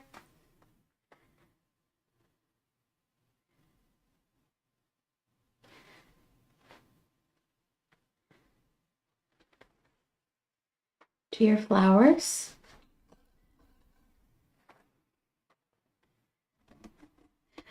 We're going to add a few highlights into our foliage as well. Maybe connect a few of the really light stems to our flowers. I like to let those dry a little bit and do any final little tweaky deakies that you might want to do onto your baby duck. I often find that when I add some highlights into the flowers in the water, all of a sudden the highlights in my ducks don't look quite as pronounced, and I like to come back in and maybe add a few more really light highlights into the duck.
can add a little bit of white into some of our pink flowers, especially if they're not showing up very well. Just pull down in the direction of the petals.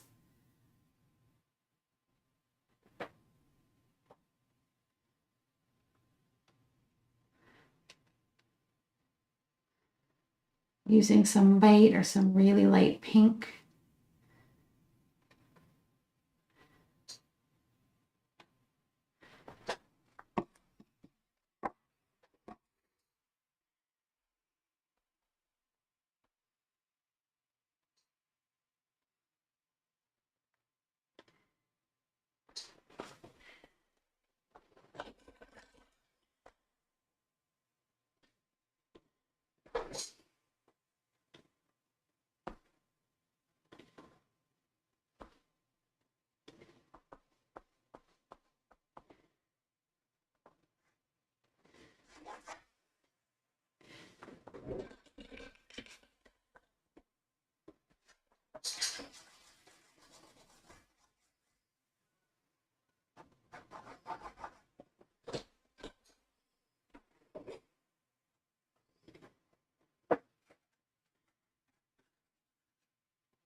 The final step of this painting will be to add some details into our flower stems. Let's take some of our lightest green that we mixed, that hooker's green with the orange and the extra yellow.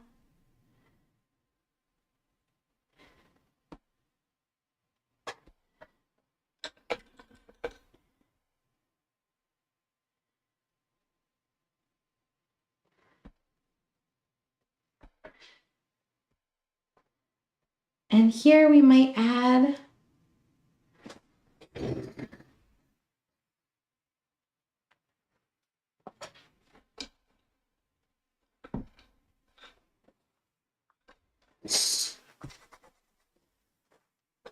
some highlights into our stems.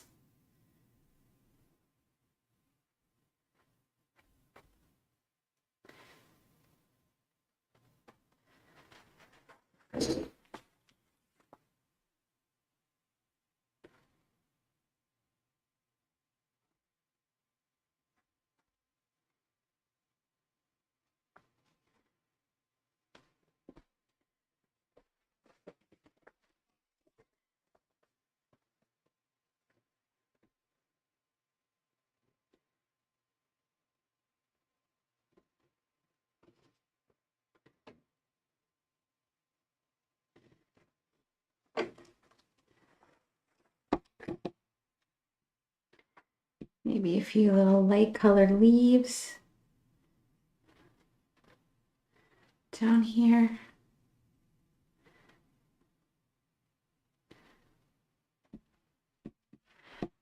Just any area that you think needs a little bit more pattern in it or light. Use your discretion.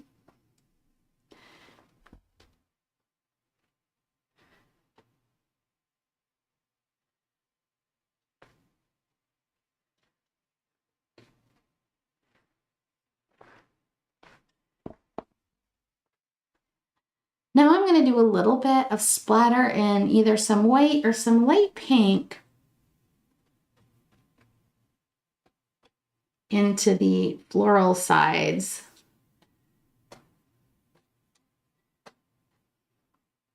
of my painting to finish it off. The splatter, we need to add lots of water into our color, making it as runny as 2% milk. So I'm going to add a bunch of water into some of this white, just a small section of it. And I want to splatter kind of mostly in the edges here. So I'm going to pick up only the super runny paint. And then I'm going to pull the bristles back. And because I don't want splatter all over, I'm going to hold really close, like just a couple of inches away from where I'm wanting this to go. And then I let it fly.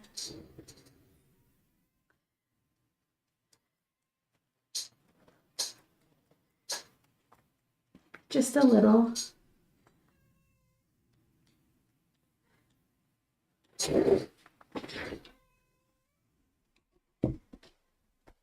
I find that adds a nice organic element into the grass part of this pond, full of wildflowers. So with that, you can sit back, relax, and roll your shoulders because you just finished painting these spring ducklings. Take as much time as you need to finish up your painting.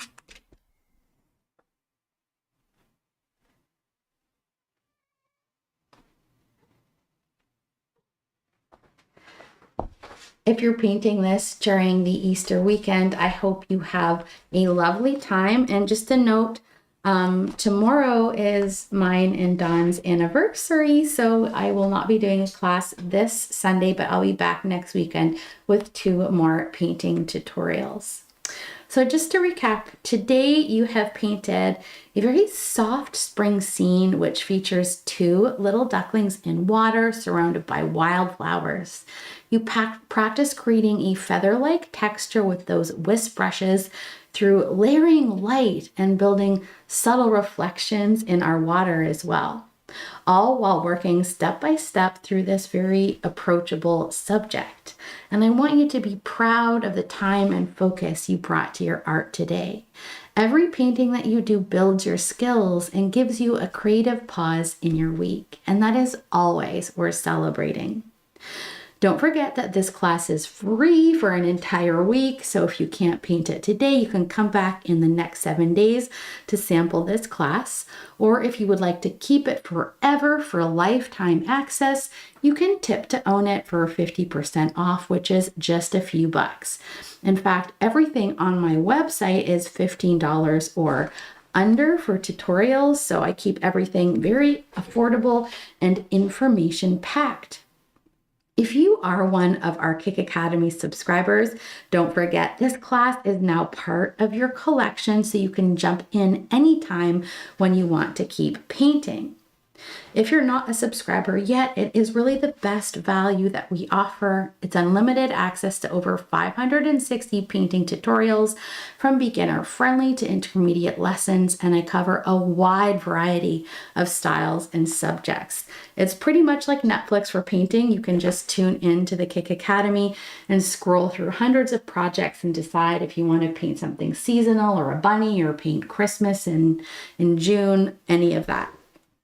Okay, don't forget that you can post your finished ducklings in our private Facebook sharing group. I would love to see what you create, and we can all celebrate your progress together. Well, that is it for me. I hope you have a wonderful weekend. Have a happy Easter. And until next time, I hope you keep it colorful. I did want to say one more thing. With our Mother's Day roster coming up, I have some really fun projects planned, but I always do an animal pairing of a mother and a baby animal, and I'm looking for suggestions for this year's mother and baby animal. We've done giraffes and we've done elephants, so it has to be something different. Okay, that's it for me. Take care, and thanks again. Bye.